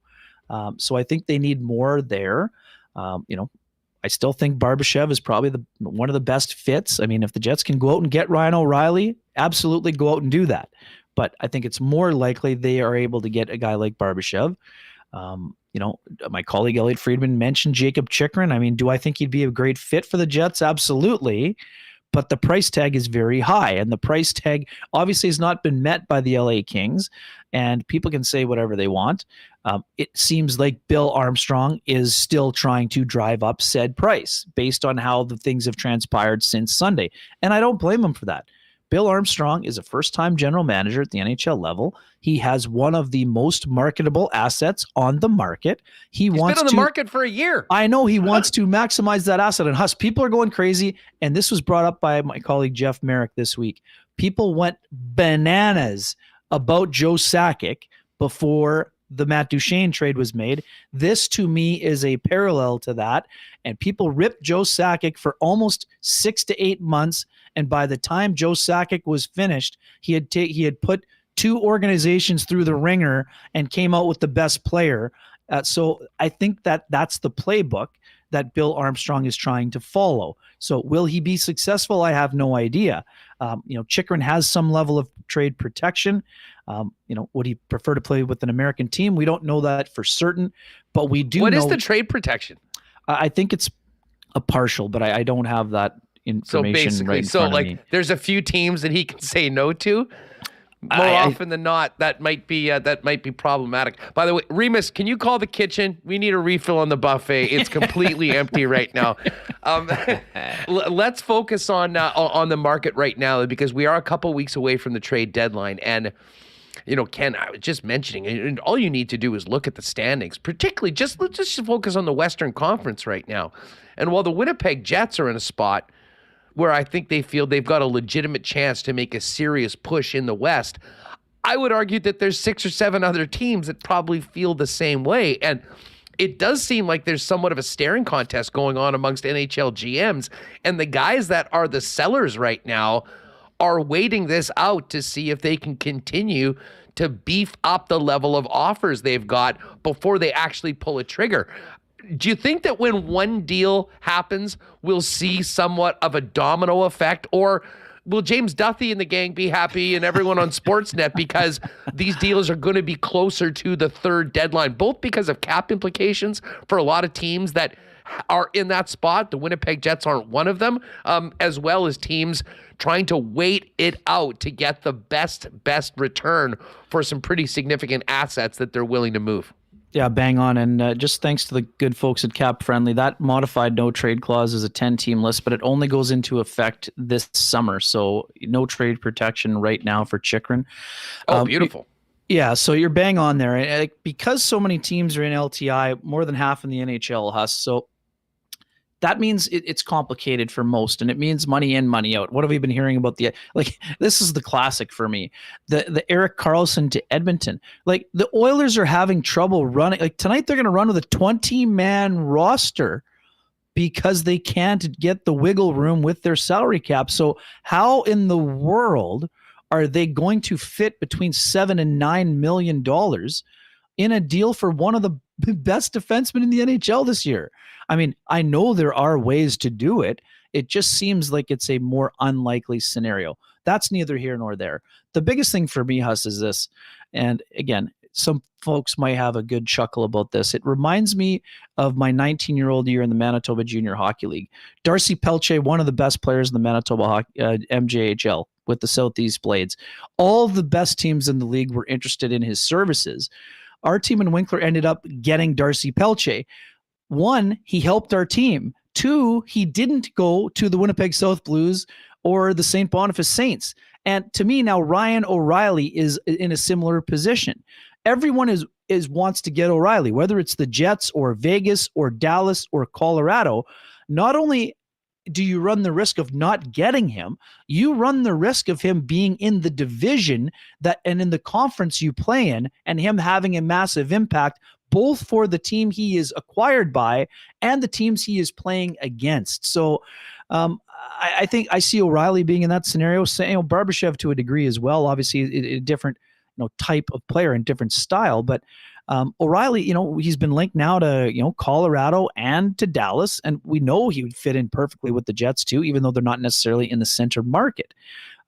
It's just super interesting. And Huss, back to the domino effect question. I mean, it's possible, but we think that every time a trade is made. We thought that when the Tarasenko deal was made, and we thought that when the Horvat deal was made. And we've been waiting mostly patiently since. Yes, there has been one big deal since then. We expect there will be a big deal around the corner.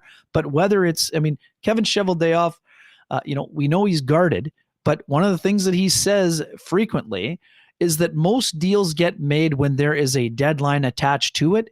And now the deadline is coming for almost every team that fancies itself being a contender. We know this week, David Poyle spoke out about basically saying in the next week, they got to figure out if they're a seller or a buyer. They're probably not a buyer, but what level of seller are you? Pierre Dorian, same thing this week, Huss.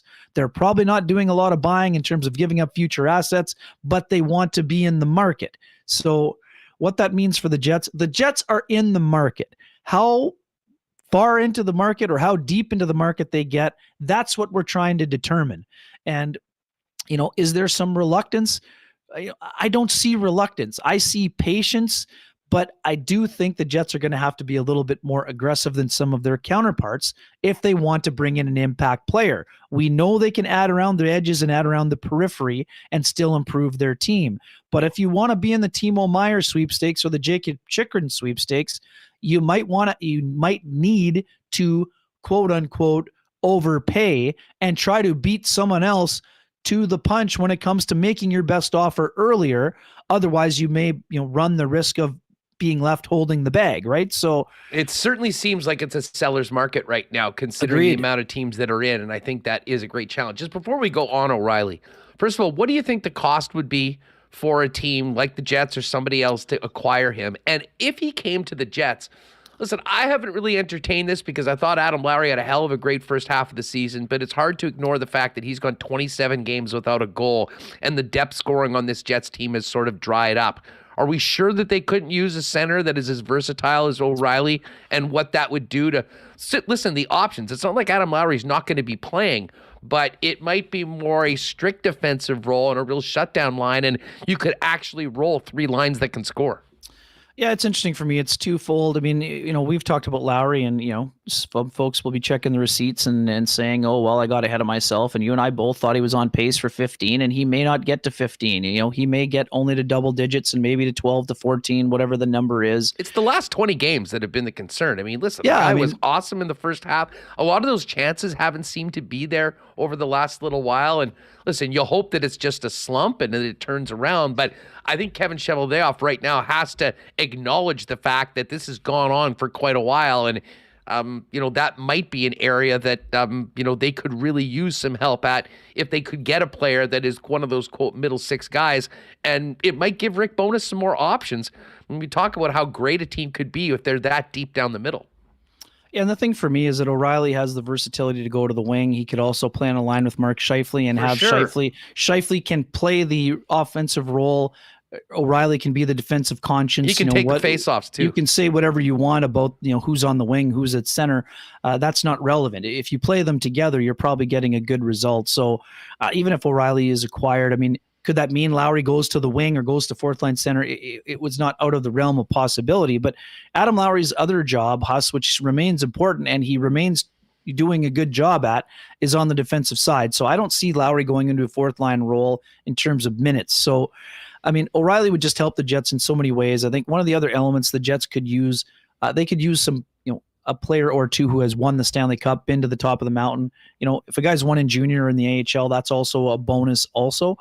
But it Conn just Smythe doesn't hurt. No, and all the intangibles there also, and there are also tangibles. I mean, what's the cost? I mean, obviously Doug Armstrong will be aiming high, but I mean, to me, O'Reilly hasn't had a great year offensively. So is it a similar return to what they got for Paul Stastny? I would say that's probably in the target range. It's probably, would the acquiring team will like to get him for a second and a prospect? Well, probably, but what level is that prospect at? If you give a top prospect, maybe you get him for a second, or do you want to give the first? I mean, we know it's a good draft. They say that every single year. I think O'Reilly is a guy who's going to generate plenty of interest, and for good reason. I think he could have a big impact. I mean, let's not ignore the facts. In his first game back from a broken foot, he scored the overtime winner in a game the Blues did everything in their power to give up to the Arizona Coyotes when they blew the 5-2 lead and needed overtime to get the extra point. So, I mean, their Blues are fascinating. I wrote about it 2 weeks ago that they could have the biggest impact on the marketplace. They look like they're a sinking ship. Now they win 3 in a row. What's happening next? Now, what's happening in Minnesota? Massive game for the Wild tonight, right? Against the Dallas Stars. They're struggling. Things are wobbly on that ship. So I'll say this about St. Louis. They can win 3 in a row. They can win 5 in a row. It's not 2019. I'm with you. And the thing is, that's a general manager that has shown in the past that he will acknowledge the standings might look close. They know what their situation is. Anyways, Kenny, we got to run. I'm going to let you go. Have a great weekend there before the guys are back on the ice. We'll look forward to a couple of Big Apple versions of K&R after the games on Sunday and Monday, and look forward to all of your written word at sportsnet.ca following the Jets on the road. Thanks for doing this, man, and have a great weekend. Always a pleasure. You as well. And enjoy the, it'll be more of a month-long celebration, Huss, I know, when it comes to the Chiefs. Maybe even a 12-month celebration. I also still like Luke Shen for the Jets. I think they could bolster a little bit of the physical nature on that right side.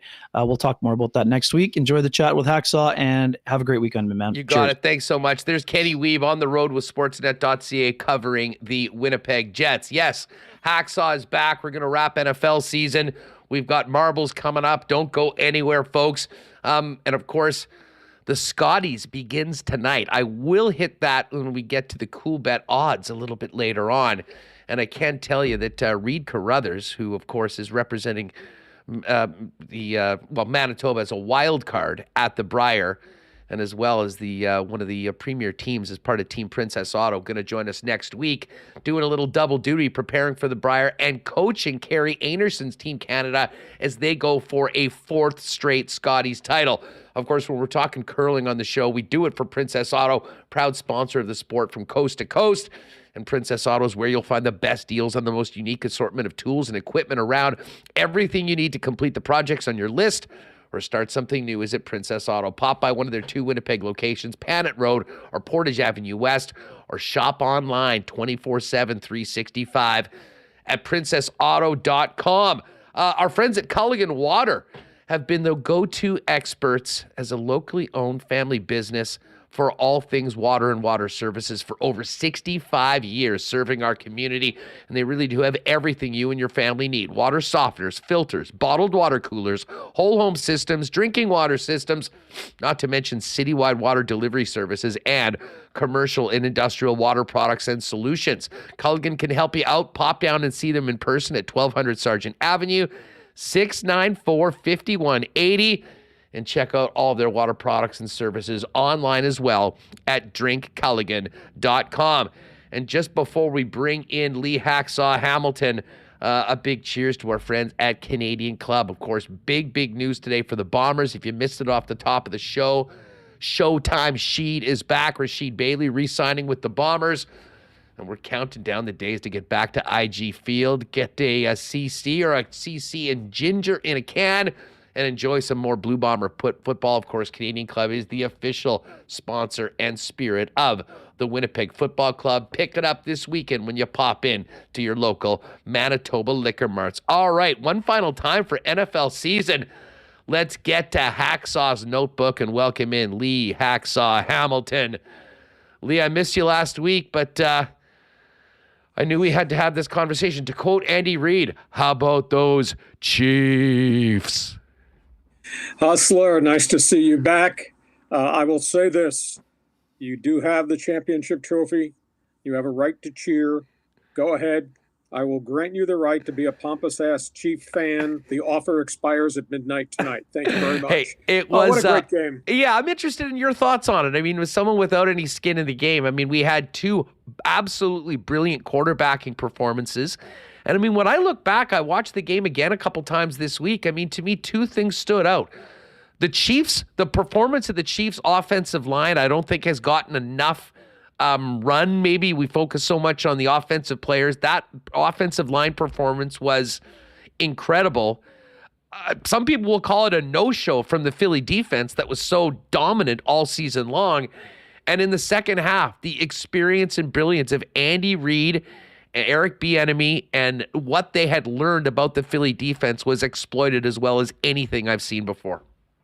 Well, item one, think about this. We played 18 weeks of regular season games. We played 3 weeks of playoff matchups that were superb. And then we went to the final 8 seconds of the final game of the season before we determined who was the champion of the league. You can't write a better script.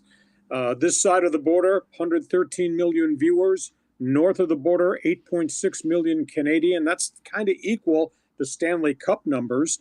Mexico, the same thing. Just phenomenal. And the people who watched Rihanna at halftime set an all-time record because her halftime performance spiked at 118 million. Whoa. So while I was making a run to the bar, I know you were mesmerized by her outfit. So you were part of that 118 million to watch the halftime show. In terms of the game, first half, Philadelphia really punished them. They were getting enormous push from their offensive line. Their defense really slowed Mahomes and that pass package down, and then Mahomes got hurt. And I'll tell you, when it was 24-14 with a minute and a half to go in the first half and Mahomes is on the sidelines in pain, I thought, oh, this might not end good. I'm going to tell you an intangible story. I don't think it's gotten a lot of publicity. The Super Bowl halftime show, Hustler, is 35 to 40 minutes. Normally, NFL halftime is 12 minutes. Andy Reid went into that locker room, and during the prep week, the bye week, they installed Plan A if Mahomes is close to 100%, and Plan B, break the glass if Mahomes gets hurt and we have to do something different. Well, he got hurt. Andy Reid went in and met with his coordinators and said, we're going to invoke Plan B. They came out in the second half. They might have given Mahomes a painkilling shot. They retaped the ankle. He was out there. They went with the quarterback under center, and you hardly ever see that in Kansas City. And what it does is it changed the blocking scheme. It allows Mahomes not to be the target, to have to move the pocket, get hit out of the shotgun formation. They went under center, and they really surprised Philadelphia. Then they ran the ball. They went to double tight ends on occasion to stop the pass rush. Then they went to split backs with Pacheco and a fullback. And then later in the fourth quarter, they ran stuff they had not run, jet sweeps or fake jet sweeps or motion in the back end. And they ran 2 motions with Kadarius Toney to see how Philadelphia's defense would react. He was not the guy who got the ball. They ran the third one, and if you remember, he started right, he stopped, he pivoted left, went the other way. Philadelphia's secondary got lost. He caught a touchdown pass, was wide open. Then they came back the next series. They did the exact same thing with Sky Moore. So the brilliance of Andy Reid with a 35-minute halftime to go to his players and say, okay, guys, we practiced this for 2 weeks. The bye week allowed us to do that. To go to plan B made a big difference. And defensively, what they did was they walked either a safety or a linebacker up as a 5th defensive lineman in the box, and that took away Jalen Hurts' ability to run the quarterback draws because suddenly Philadelphia's got to account for everybody on the front. And then they started to blitz. So it was the bleeping brilliance of the great quarterback and the great play caller that's allowed you to be a pompous ass till midnight tonight. Lee Hacksaw Hamilton with us here on Winnipeg Sports Talk. Well, I mean, almost as soon as that game was over, we got hearing words about some coaching changes, and somewhat incredibly, it was the 2 coordinators on the losing side that immediately had jobs. Tell us about these hires, and in particular, I mean, considering what happened to that Philly defense in the game and the way they got kind of abused by Andy Reid, were you surprised that Sankey still got the job in Zona? No, I don't think you go against a guy that has spent 2 years doing what he did. I mean, Jonathan Gannon did a phenomenal job taking what he was given, led by Fletcher Cox, developing young guys, and then having his general manager go into the marketplace and add 5 veteran free agents, some off the waiver wires, some that were free agent acquisitions. So, Gannon was on a fast track to become a head coach. Now, he walks into a really tough situation, I think kind of a bad situation in Arizona. Yeah. Their defense is deplorable. The franchise has 38 free agents, and he's got this crisis at quarterback with Kyler Murray, and this is a big issue that they're going to have to pay attention to. I think Gannon's got to get a veteran offensive coordinator that's going to be able to go in there and put his foot down on Kyler Murray's throat and make him a student of the game. He's gotten by his career as an athlete, but I don't know that he's dedicated to really be a fanatical about being fanatical prep guy. You got to be in the video room all the time. I mean, you go ask the Blue Bombers coaches, if you don't have legitimacy at quarterback in terms of your guy being a student of the game, you're going to have a problem. That's the name tag that Kyler Murray still has around him. So Gannon goes there.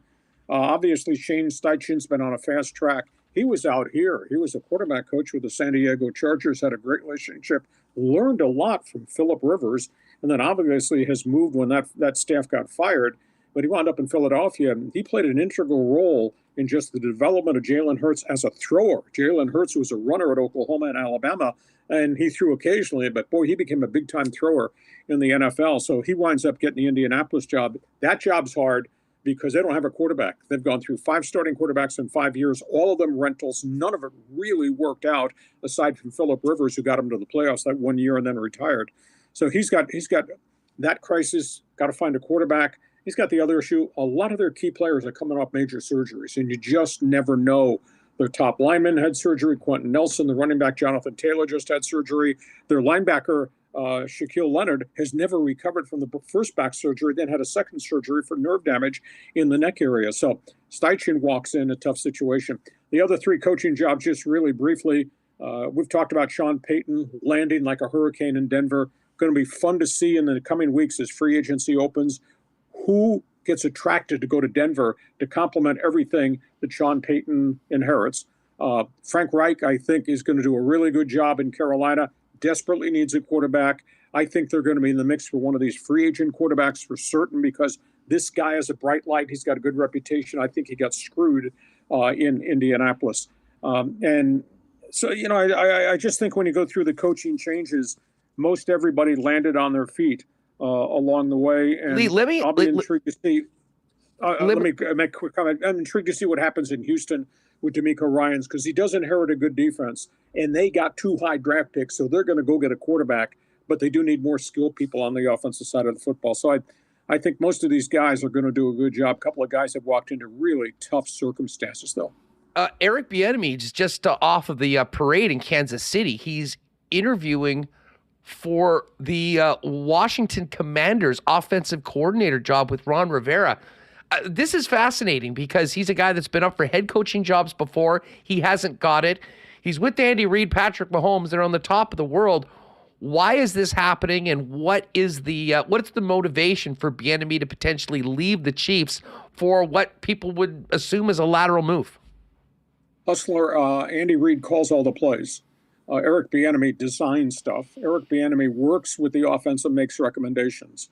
It's the only thing that's not on his resume right now, and I'm led to believe that he's going to have 2 days of meetings. He's going to stay over into the weekend there with Ron Rivera, and he will be given carte blanche to do everything offensively, including probably hiring quarterback coaches and other assistants on the offensive staff.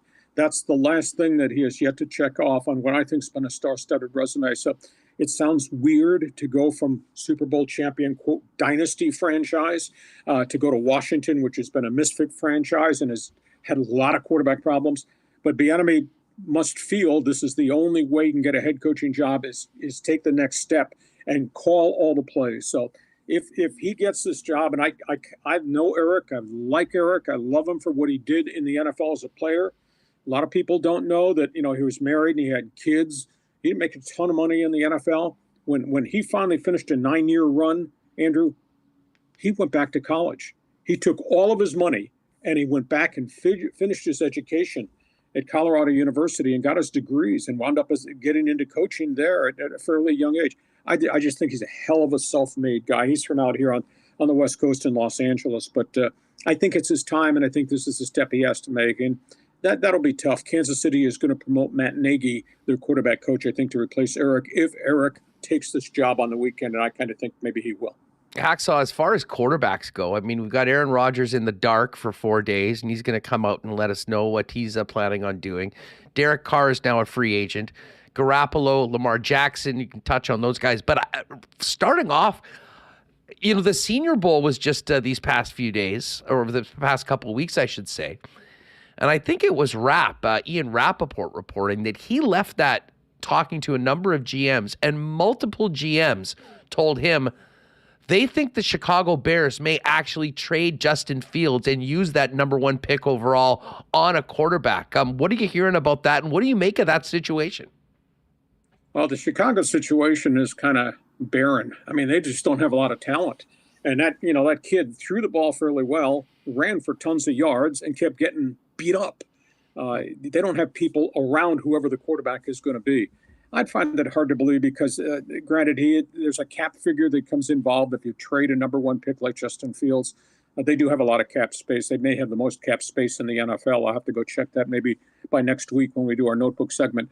But at this point, they could also take that pick and they could flip it to somebody that desperately wants Bryce Young of Alabama. And they could probably stockpile more choices. Maybe they get 2 number 1s. You don't want to drop too far down the board. But if you flip-flop with somebody and you pick up an additional number 1, or maybe you get, 1, 2, and a 3, you can get more currency, which is going to help a Chicago team that's just devoid of a lot of talent. In terms of the guys who've done well at the Senior Bowl and all that, I'm sorry, this is what I call the Liars Club month. Nobody tells the media really what's going on, pal. Agents will, but NFL executive, nah, I don't think so.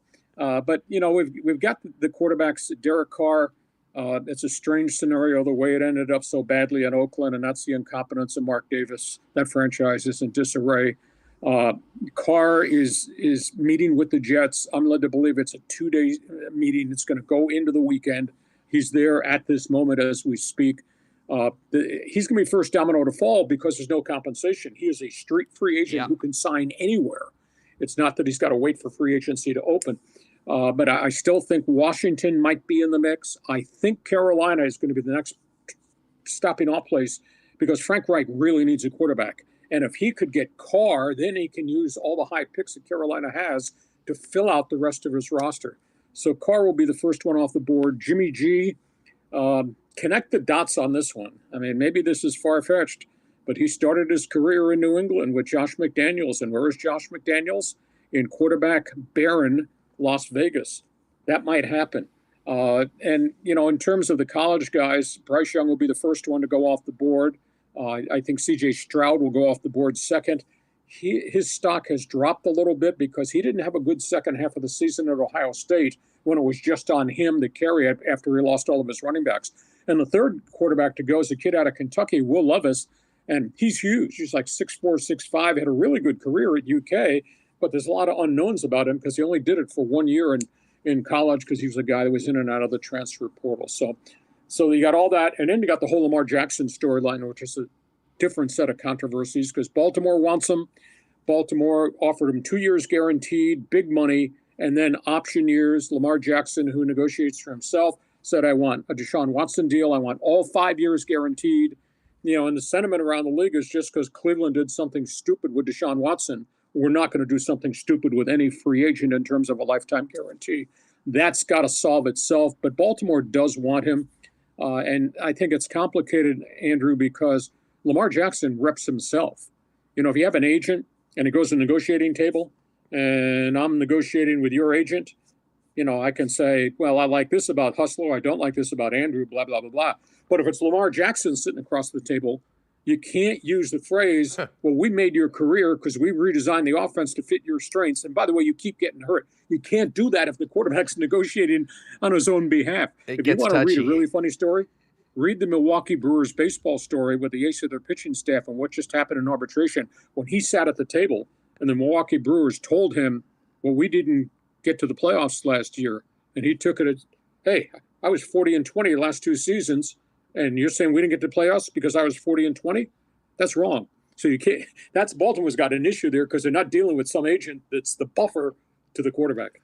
Yeah, that is fascinating. Just quickly, what happens with Rodgers other than the annual drama that we get surrounding him and his future with the Packers? Well, I hate to think that he's going to end up his career like his predecessor, Brett Favre, did. I mean, you think about that. You're close to Minnesota. At the end, I think we all got tired of love me not.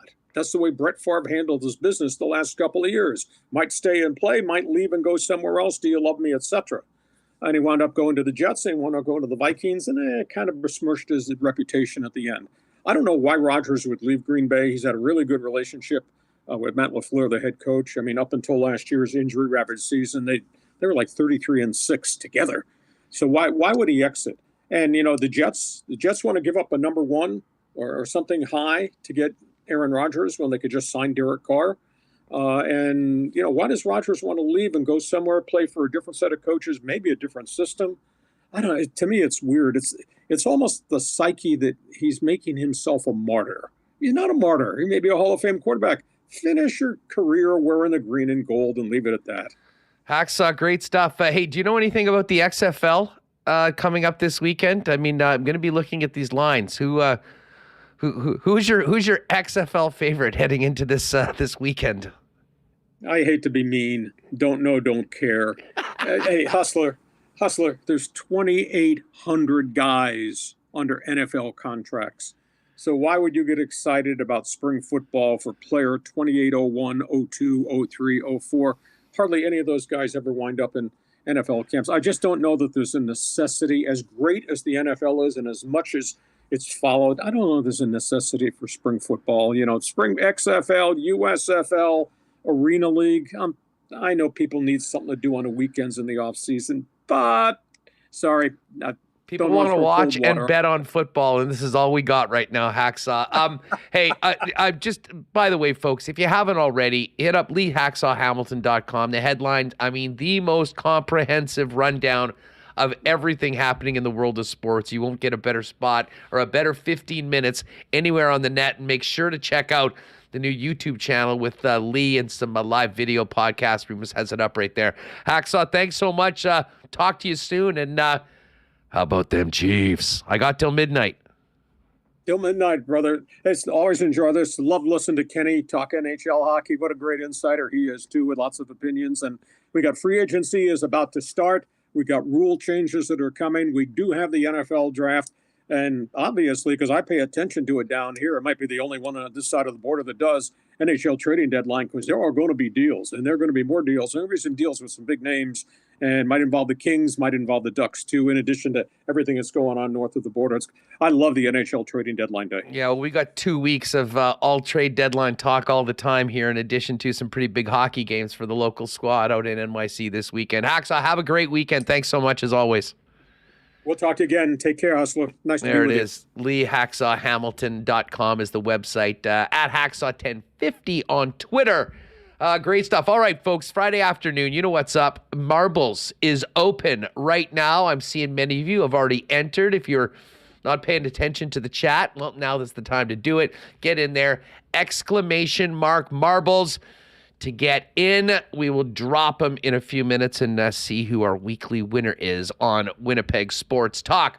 All right, before we do that, hey, the weekend is here. A long weekend at that, and let's face it, is there anything more synonymous with a long weekend than maybe going up and picking up a rack of your favorite beers? And if you're in Winnipeg, that beer is probably Winnipeg's favorite local beer, Little Brown Jug. Might be a good day to maybe pop into the brewery and tap room down on William Avenue in the Exchange.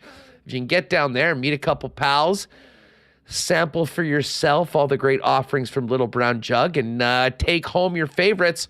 Listen, if you can't make it down there, you can pop by your favorite local beer store, anywhere that sells great beer. Check out the flagship 1919 brand, as well as all the great new offerings in the Good Times Variety Pack that's available both at local beer stores and Manitoba liquor marts. And hey, you can always order online as well. Citywide delivery available at littlebrownjug.ca. Don't forget, March 29th is round 2, our second Winnipeg Sports Talk Sports Trivia Night. I'm already curating the questions and getting ready for it. We'll have ticket information for that event to reserve your spot coming up towards the end of the month. But save the date right now, March 29th, down at Little Brown Jug. And hey, with the long weekend, I know it's a family day, or I guess we call it Louis Riel Day here in Manitoba. Might be a great time to pick up a DQ ice cream cake from Nick and Nicky DQ, or maybe go crazy with the Blizzard cakes. Nothing better for a special occasion than the great taste of DQ. And our friends Nick and Nicky and their 4 DQ restaurants are ready to serve you. DQ Niverville, DQ Northgate, DQ Polo Park, DQ St. Anne's. Pop by for those great new stack burgers, chicken fingers, fries, all the great ice cream treats and Blizzard treats that you can handle. And if you do want one of those cakes custom made for a birthday or other event, hit them up on Instagram at DQ Manitoba.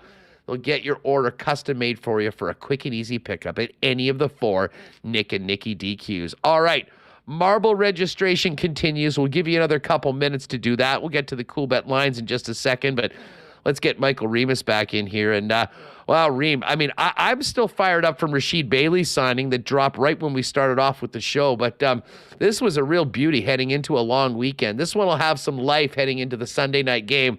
Has some great stuff with Hammer, of course, Kenny Wiebe, and no better way to wrap the NFL season than a visit with Hacksaw. Yeah, and you didn't even tell, he's talking about the Chiefs and your time limit to gloat. Well, I think you got more time because Travis Kelce is going to be hosting SNL. I don't know if you tune in, but you'll have to watch it. Well, maybe Patrick Mahomes will make an appearance, but that would be awesome. March 4th is the date, Kelce. And that will get me to watch, or at least PVR, Saturday Night Live. Usually out on Saturday nights. It hasn't really been part of my routine for a long time, but every now and then something's really good on that show that you'll see on social media. But that will be a must watch for Chiefs fans who probably are still maybe a little hungover from the last week between winning the Super Bowl and, of course, the big party. Listen, I know there's been some talk, on the chat and whatnot. Guys, been paying attention to the Genesis. Tiger Woods had that crazy ending to his round yesterday with birdies on 16, 17, and 18. Unfortunately for Tiger fans, he did pretty much the opposite today. He was at even par with 4 holes to go and ended up bogeying his 15th hole, his 17th hole, and his 18th hole. So Tiger Woods sits now at 1 over for the event, and it seems like the projected cut line is going to be even. So you can only hope that some of the guys that are in and around that cut line might drop a few shots, and Tiger will be around for the weekend. But man, he got a lot of people talking with the way he finished up yesterday. Also, a very strange gift that he gave to Justin Thomas after out driving him, which, interestingly enough, wasn't picked up by very many of the major media, as proving that Tiger Woods probably is the most uncancelable athlete in professional sports today. That being said, while we continue marble registration, we'll give you a couple more minutes to get in there. Let's see what is going on the Coolbet lines tonight. Kenny and I were talking about a couple of the big games, and a huge one tonight between the Dallas Stars and the Minnesota Wild at the XL Energy Center. Giving that one out for our daily pick for Coolbet Canada on the Coolbet socials. Dallas minus 112. Minnesota, very slight home underdog at minus 105. Another big game in the Central, Remo, as Dallas stays on top and stays 2 points ahead of the Winnipeg Jets after the Jets lost in Columbus last night. But you look at the Minnesota Wild, they're 3-6-1 in their last 10. They've lost their last couple games, probably deserved a better fate against the Avalanche on Wednesday. But they've been passed by Colorado, and now they're in that wild card spot right now. Technically, the 8th team in the playoffs. And of course, don't look now, but the Calgary Flames are tied with Minnesota, although they had played just one more game. Yeah, big loss for Calgary yesterday to Detroit. And Yeah. I brought up Huberto earlier. I did see Alan Walsh, only because Alan Walsh is very upset with Daryl Sutter's usage of him. And I think that's contracts when we look back for a while. Minnesota's interesting because, next year, Huss, they have the dead cap space for the Suter and Breezy buyouts, which I think is really going to hurt them going forward. So I think this is Minnesota's year. And, Minnesota's a team every year, Huss, that gets in the playoffs and, unfortunately for them, never does anything. And, we'll see what happens with them. But I think that race is the race for the last spot in the West. Interesting. And there's a number of teams in the East. Florida, I think, is back in a spot right now. We'll see what happens there. Washington, they lost yesterday. We're going to see the Islanders on Tuesday, a real desperate team, right? Or I guess next Wednesday. By the way, Minnesota, they're still dealing with it right now. They've got a $12.7 million cap hit this year, but that goes to 14.7 for next season and 14.7 the following season.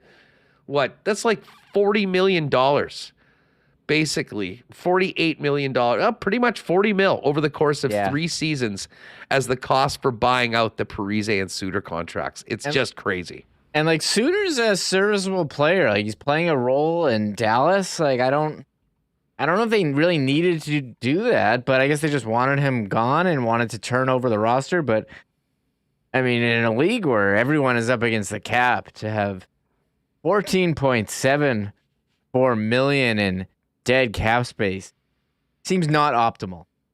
No, and here's another thing. The $7 million a year Boldy extension kicks in next year.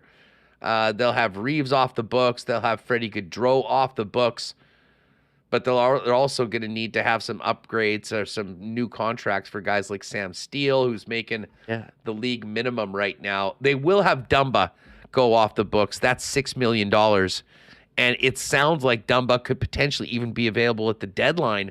But Minnesota is right in it. Anyways, huge game tonight for the Wild if you're paying attention to the Central Division. Straight up pick 'em on Long Island, Pittsburgh, and the Islanders minus 108 on each side. The Blackhawks plus 215 underdogs in Ottawa. Sens minus 260. The LA Kings minus 244 road favorites against the Ducks, who are paying plus 205 at home. And, Rangers Oilers tonight. That'll be a good one. 8 p.m. start. If you've got the ticket, I don't believe that is on regular television. Oilers minus 123. And the Rangers plus 105. And of course, tonight, gang, it begins. The Scotties Tournament of Hearts, all fired up for that. We'll have Reed Carruthers join us from Kamloops next week on the program. He's their coach, and Carrie Anerson and Team Canada as they look to make it 4 in a row. And Canada, a massive favorite tonight, minus 11-11. I will actually put them on my parlay. I promised people in the lock shop yesterday of a combination women's curling XFL parlay, maybe the most degen thing you could possibly do, but we're looking for things to bet on now coming out of the Super Bowl. But Canada, heavy favorite over Quebec. Saskatchewan, Nova Scotia, very tight. Sask minus 105, Nova Scotia minus 125. And one of the two Manitoban rinks representing Manitoba as a wild card. Caitlin Law is a big 370 favorite over Alberta. Tomorrow, 3 p.m., Jen Jones back at it. Manitoba, a minus 179 favorite, taking on Northern Ontario. So it's all there. If you get your bets in before first rocks are thrown tonight, you can get to all of the outrights. As we mentioned, Carrie Anderson, still the favorite, was plus 140. That's actually gone down to plus 125. But it's all there at Coolbet. And if you haven't played a Coolbet before, use the promo code WST for a 100% bonus on your first deposit up to $200. All right, Reem, let's do this. You want to wrap up the registration and get us ready to go for a little marble race? Yeah, I gotta wrap this up and get back upstairs. So I'm happy to wrap it to close the entries. Any other chaos while we've been doing interviews for the last hour or so? I got headphones in, so I can't hear it, thankfully. So I haven't been summoned, so that's good. But I will say, we gave away the Manitoba Moose tickets at the show yesterday. Congratulations to the winners, Marshall and In Bones We Trust. If you want to win tickets to Sunday's game, this is your last chance to get in on our website, winnipegsportstalk.com/contest. And it's the Dylan Sandberg bobblehead. Is that it? No, this is the Burden bobblehead, but that was the closest thing, reasonable facsimile to a bobblehead. Yeah, but so yes. if you want to go to Dylan Sandberg bobblehead night, winnipegsportstalk.com/contest. Sandberg, by the way, was not on for a shot against last night. Really? Yeah. Oh my God. Yeah. Expected goals for of 100% when you don't allow a shot on your own net while you're on the ice. He's been playing well lately. I thought he had a really strong game.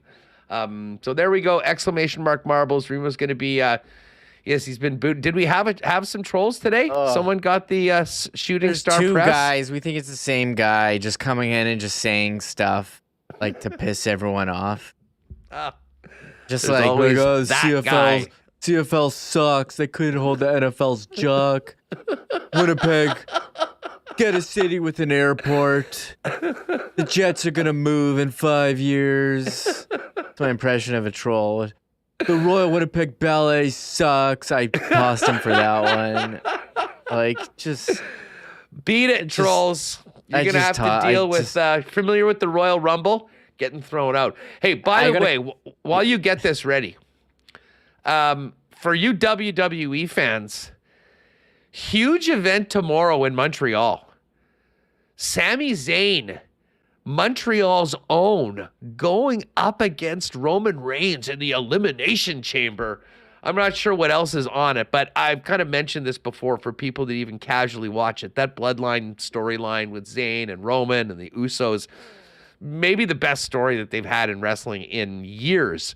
And it seems like in some ways it's going to culminate with a hometown opportunity at the belt for Sami Zayn. That's a Saturday night event. They've moved a lot of these pay-per-views to Saturday. So with no game tomorrow, if you've got the WWE Network, check that one out. And Sami, I guess Ariel Helwani voiced a piece. It's about a 4-minute piece that Zayn put up on Twitter earlier today. I just saw it come across my feed while we've been doing the show, so I'm going to get that. But, yes, Kabila says he's not winning the title, LOL, but it will be fun. It should be a lot of fun. I'm looking forward to that. I've got it PVR'd already in case I'm out.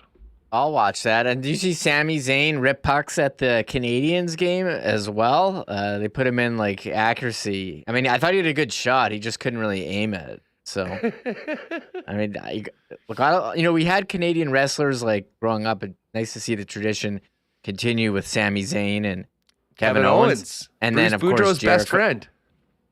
Yeah, and then Jericho. He's been around for a while. Kenny Omega on the AEW side. So nice to have people to cheer for. Well, and listen, for you wrestling wonks like us, stay tuned because, of course, AEW is just a month away, and we will do another AEW ticket contest as we get closer to the big event here on Winnipeg Sports Talk. So do not miss that. All right, how close are you to being ready to get to marbles, Remo? Yeah, I closed it. Can we put one in for Showtime Sheed now that he's re-signed? Everyone wants one for him.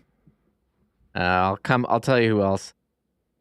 We haven't really touched on a lot of trade stuff, but there were some things. TSN, see, Frank had his trade board released. So TSN, they had to keep up with the Joneses and release their brand new trade bait board. Trade bait board. So new and improved, expanded, bigger than ever. I don't know if it was bigger than Frank's. I think Frank has got the biggest board in the board measuring contest. But they also had Jonathan Taves down from 8 to 28, which I found interesting, and Chikrin and Gavrikov 2 and 3. I mean, just not playing. I don't know if it's for tank purposes or because there's a deal in place.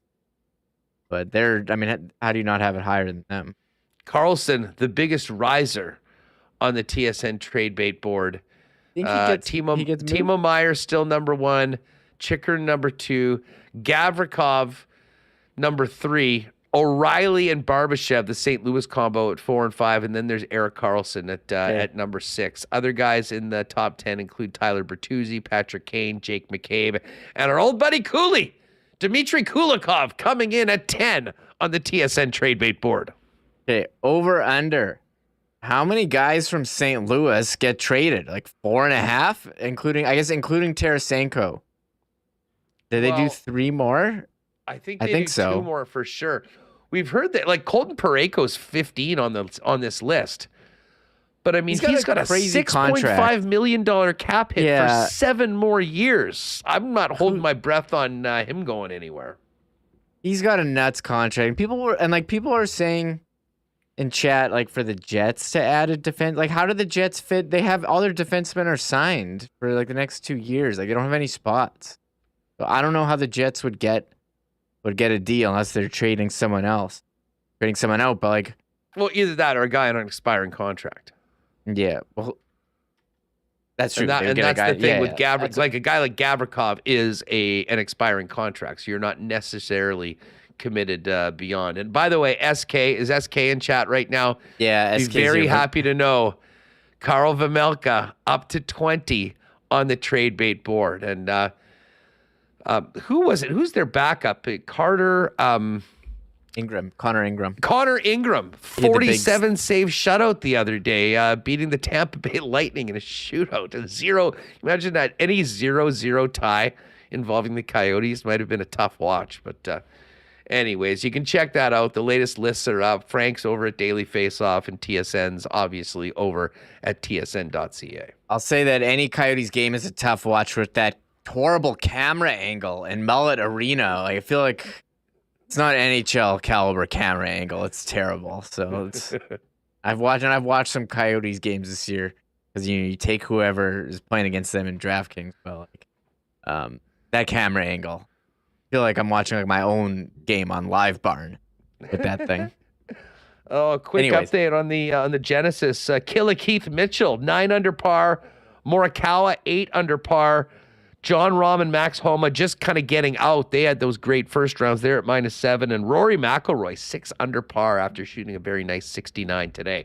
All right, let's get Tristan Rivers going here before we get who am I music. adding for this Marble Race? I got Rasheed Bailey in there. Showtime sheet. Actually, I'd like to add one for Sami Zayn just to wish him good luck in the big event tomorrow against Roman Reigns.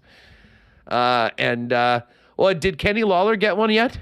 No, I don't think he did. Or did he? Maybe he did, but it's Kenny official. Lawler coming back. It's official now, exactly.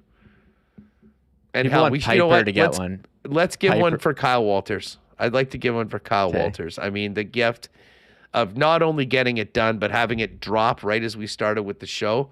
Walters definitely gets a marble for the job that he's done with the Bombers. Okay, we'll give one to Buff. People want Buff. Yeah, and Andy Reid and Pat Mahomes both getting marbles after winning the They can get a tandem championship. marble. They can share one. What do you mean? They're world champs. They're world champs. This isn't Chiefs lunch here, Huss. Listen, I'm not asking for a Jackson Mahomes marble or anything like that. Oh, I'd give one to Jackson. I'd rather get that's more funny. People are saying to give one to Jackson. Yeah, and Rob Mahoney. There we are. The dance marble for Jackson Mahomes. Oh my God. All right, let's do it. Let's. Who else? Am I missing one? There was. Oh yeah, people on Canada women's soccer. Did you see the protest? I did yesterday. I did. And unfortunately, they lost 2-0. But yeah, Can WNT. You want to put one in for the ladies, or just Des Scott as a representative of Can WNT? I'll do Can WNT. Des. I haven't had a chance to talk about that. I mean, we'll get a guest on to talk about it more coming out of the She Believes Cup. But what an absolute shit show that Canada soccer is. I mean, I had such a fun time following the team, on the way to the World Cup, and obviously opportunity of a lifetime to go to the World Cup. But there was issues beforehand, and now, with our women's team, which has been so much more successful than the men's side of things, getting, funding cuts 6 months before the World Cup is absolutely inconceivable. I've sort of been waiting for some government people to step in on this, and I have a feeling that is maybe where this thing ends up, an entire blow up of Canada soccer as a whole. And listen, I'm not an expert on this, but it's very clear that the leadership, the governance, the direction of this group has been incredibly mismanaged. And some of our best Canadian athletes, the ones that have brought more pride and success to our country, being treated this way is a joke. And certainly hope that this gets rectified very, very soon and these women get what they deserve, because they have been pioneers of the sport in our country and have done things that, well, frankly, we don't see done in almost any sport. Olympic gold medalist, World Cup medals. I mean, their success speaks for themselves, and they shouldn't be dealing with this BS right now before the biggest tournament of their lives coming up. All right, we ready for Tristan? Yeah, what song should I pick? Dealer's choice. Dealer's choice. Remo, you're the CTO. Just, grab, you can randomly do them if you want, or just pick one of your faves. They're I did talk with Mo Khan about the soccer, too, on Monday. He basically said the same thing. No, it's hard not to feel that way with what's going on. All right, gang. Marbles Friday, long weekend. You know it. First things first. The maestro, Tristan Rivers, gets us ready to drop the marbles.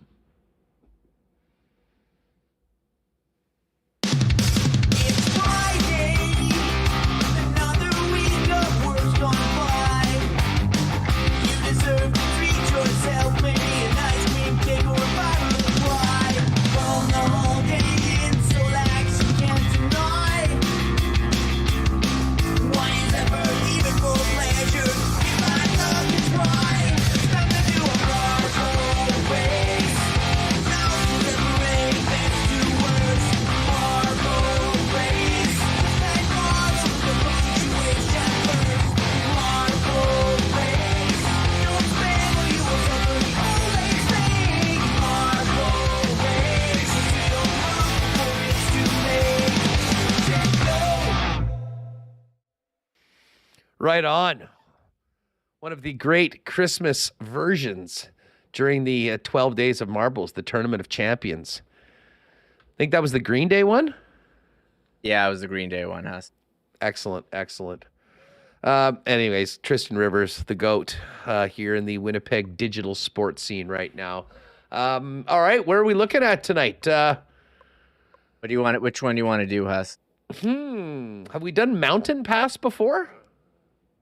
I don't know. Sorry, I'm behind you. We're like a bobsled. People on the podcast can't see that. Which one do you want to do? Mountain Pass? Have we done Mountain Pass before? I don't know. I don't think so. Let's check it out. Sure. And by the way, if you're listening to the podcast and wondering what the hell's going on right now, this is why you got to join us, at least for the end of the program on Friday, because fun marble race with some great prizes. We've got almost 200 people in here for today. A couple people didn't want to come and talk about the Jet game last night. That's fine. They can get us beforehand. You want to just take a quick look? Oh, wow, this looks... I don't know if you've done this one. This one looks pretty cool. Yeah. Well, I say we do it. We've got a big mountain in the back. We've got a large drop to begin. I think we're ready to go. This looks good. I started it. Here we are, Mountain Pass, a debut track here on Winnipeg Sports Talk on Marbles on Stream. People are saying, no show Monday. People are asking. I'll shut up now. Yeah, no show Monday. No show Monday. It's Louis Riel Day. We'll be celebrating Louis Riel, maybe down at the Festival de Voyageur. Huwachenko with a nice start. Hugh, I'm not sure if Hugh's ever won before. He's been in the mix before, but this is the kind of start that dreams are made of. I see some boulders, though, in this mountain pass. There could be some issues for Marbles as we go through. That being said, Hugh is looking good so far, seemingly staying inside and with a nice, comfortable lead over the rest of the competition. Slowing up a little bit right now as everyone else tries to catch Huwachenko, who is in first place in this latest marble race here on Winnipeg Sports Talk on the Mountain Pass. I don't think I added the things, did I? Oh, well, if you didn't, not the end of the world. Uh-oh. No, I don't know if this is... We got to restart this one, I think. What do you mean? Well, I don't think this is the correct... Not today's... Yeah, I don't know if it's today's. Well, at this point, I think we have to do it and then check it out, and we may have to do another one. We may have to double it up. That's fine. But this is pretty good. Hugh's looking good right now. Bart Ullman. I saw Hugh in there, so... Oh, yeah, he's definitely in here. There's all of our regulars. Things have changed, though. This is what is going on here. I don't know where the thing is. This is crazy. People are going off the top rope. Like, okay. Here we are. Sorry. Here we are with our top marbles. There's a couple different passes, though, and I think people took wrong directions. This is a good one, though, I will say. What do we got here? Whoa, how did this guy, Chris Thiessen, get there? Whoa, Chris Thiessen. Is that going to be it? Lots of snow down at the bottom. This is a wild track. Yes. Chris Thiessen is stopped right now. He has been stuck in the marble pass. John Paul's just got thrown over the top rope. Bobby B, what is going on? We need the mountain pass. Who's going to be first through? Chris Fadun. Chris on one side, D Sizzle 73 on the other. Who will get first in? I think it's going to be Chris. Will it be at the buzzer? Chris Fadun. D Sizzle, James, Nicole, waiters. EK Posty. I'm down with mountain pass. That was a hell of That was a good one. That was a hell of a great run. We should run it twice. Long weekend special. I think I screwed up there. Did I? I don't know. Did I screw up there? I got to double check. What, you think you just put in last week's I think I didn't load today's. It's possible. I'm on really low sleep, Hustler. It's been a rough week in my Well, not to household. mention there's chaos happening throughout the household right now. Yeah. But anyways, check that. As I say, I'm more than willing to bang another one out if we need to.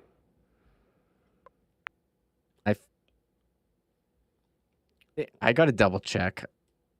Let's go. Did anyone not see their marble that's in chat? Did anyone not see their marble? I'm not sure. If I see Jay Fleming in there, I know it's today's. It's possible I didn't pick it, though. Ben Lawrence. Huwachenko.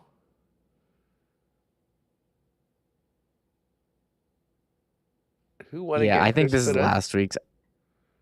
I forgot to switch it. Okay, well, you know what? I'm not sure. Chris, are you here? If you're here, let us know. Hustler Llama, run it back. Oh, Chris is. I think people are saying I'm good. I think Chris is here. And people are saying they weren't here last week and are in today. Okay, so it's possible. Okay, perfect. Remis is just delirious from sick kids, wives, chaos behind the scenes of WST, the whole thing. I'm like the guy who goes to lock the door and then has to double check it 3 times before I leave the house. It's like I go. Oh, is Rasheed Bailey in there? I can't see. I didn't see Rasheed. Was Rasheed Bailey and like Des Scott in there? If Rasheed Bailey and like Des Scott in there? If they're not SK. there, then I gotta end this. So, like, I didn't see any of those guys, any of the secret ones that we did. It's going so Like fast. Yeah, okay, let's just do another one. All right, sounds good. Just get the one in there. Chris, send us an email, winnipegsportstalk@gmail.com.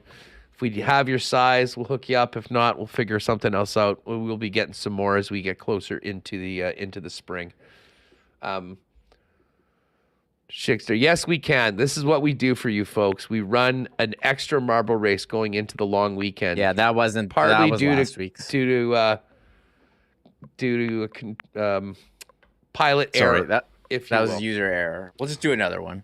Yeah, but let's just make sure we've got the one right in. But let's do that one again. That was like a practice run through the mountain. Okay, you want to do it again? Oh yeah, everyone loved it. People, I think it was like 33 or something like that on the list. Yeah, 38. There we are, Mountain Pass. Okay, we'll do this one. Well, this is today's.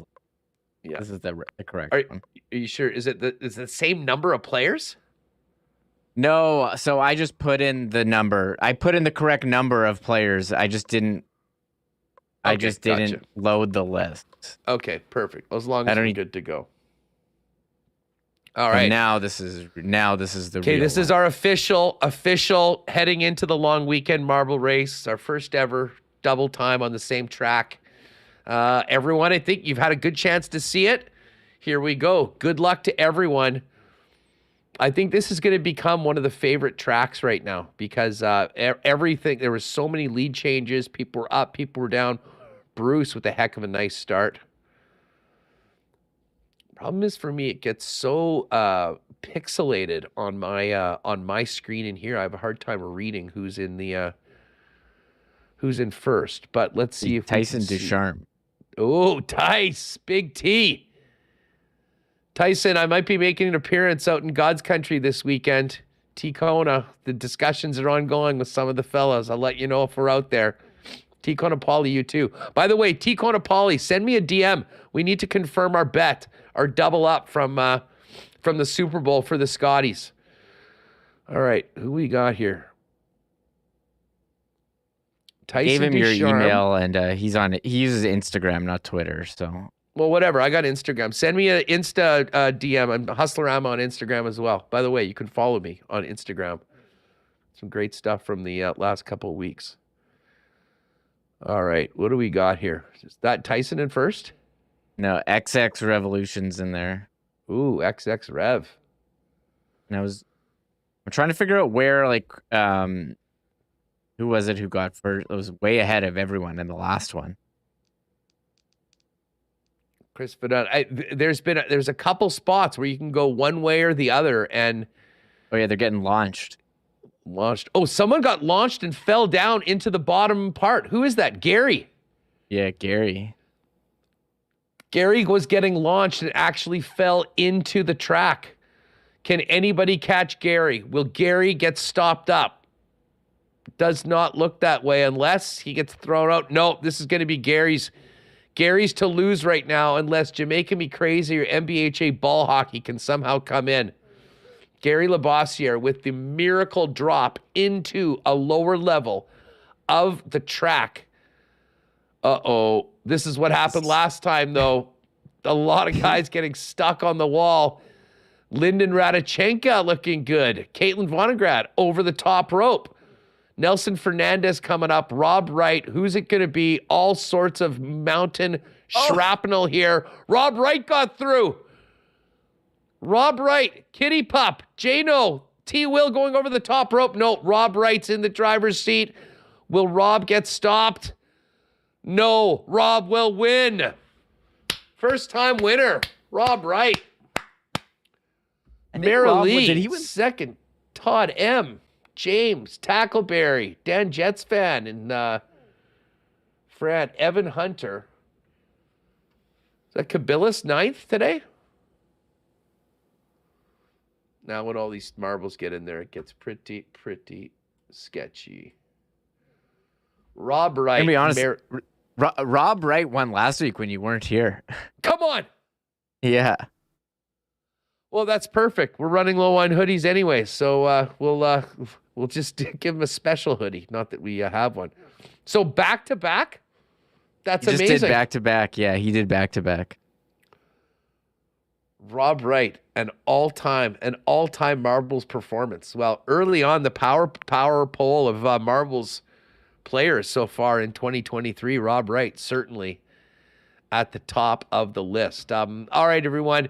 Winners Chris from before. Rob, send us an email. We'll figure something out for you all. Hopefully we've got sizes for you. We're kind of dwindling down, but we're going to get some more coming up in the next month or so. Bottom line is, that was a double marble race. That was a lot of fun. Thanks again to Remis for holding it down the first couple days of the week. Had a great time. It was great to be back. He did a great job. Great guest today. Hammer, Wiebe, Hacksaw, and of course, all of you who hung out with us today on Winnipeg Sports Talk. Enjoy a couple days. Again, last call for those Moose tickets. Go to winnipegsportstalk.com/contest. If you want to win tickets for Sunday, Remo will send those out in a couple hours after, maybe later on tonight, after everyone has a chance to enter.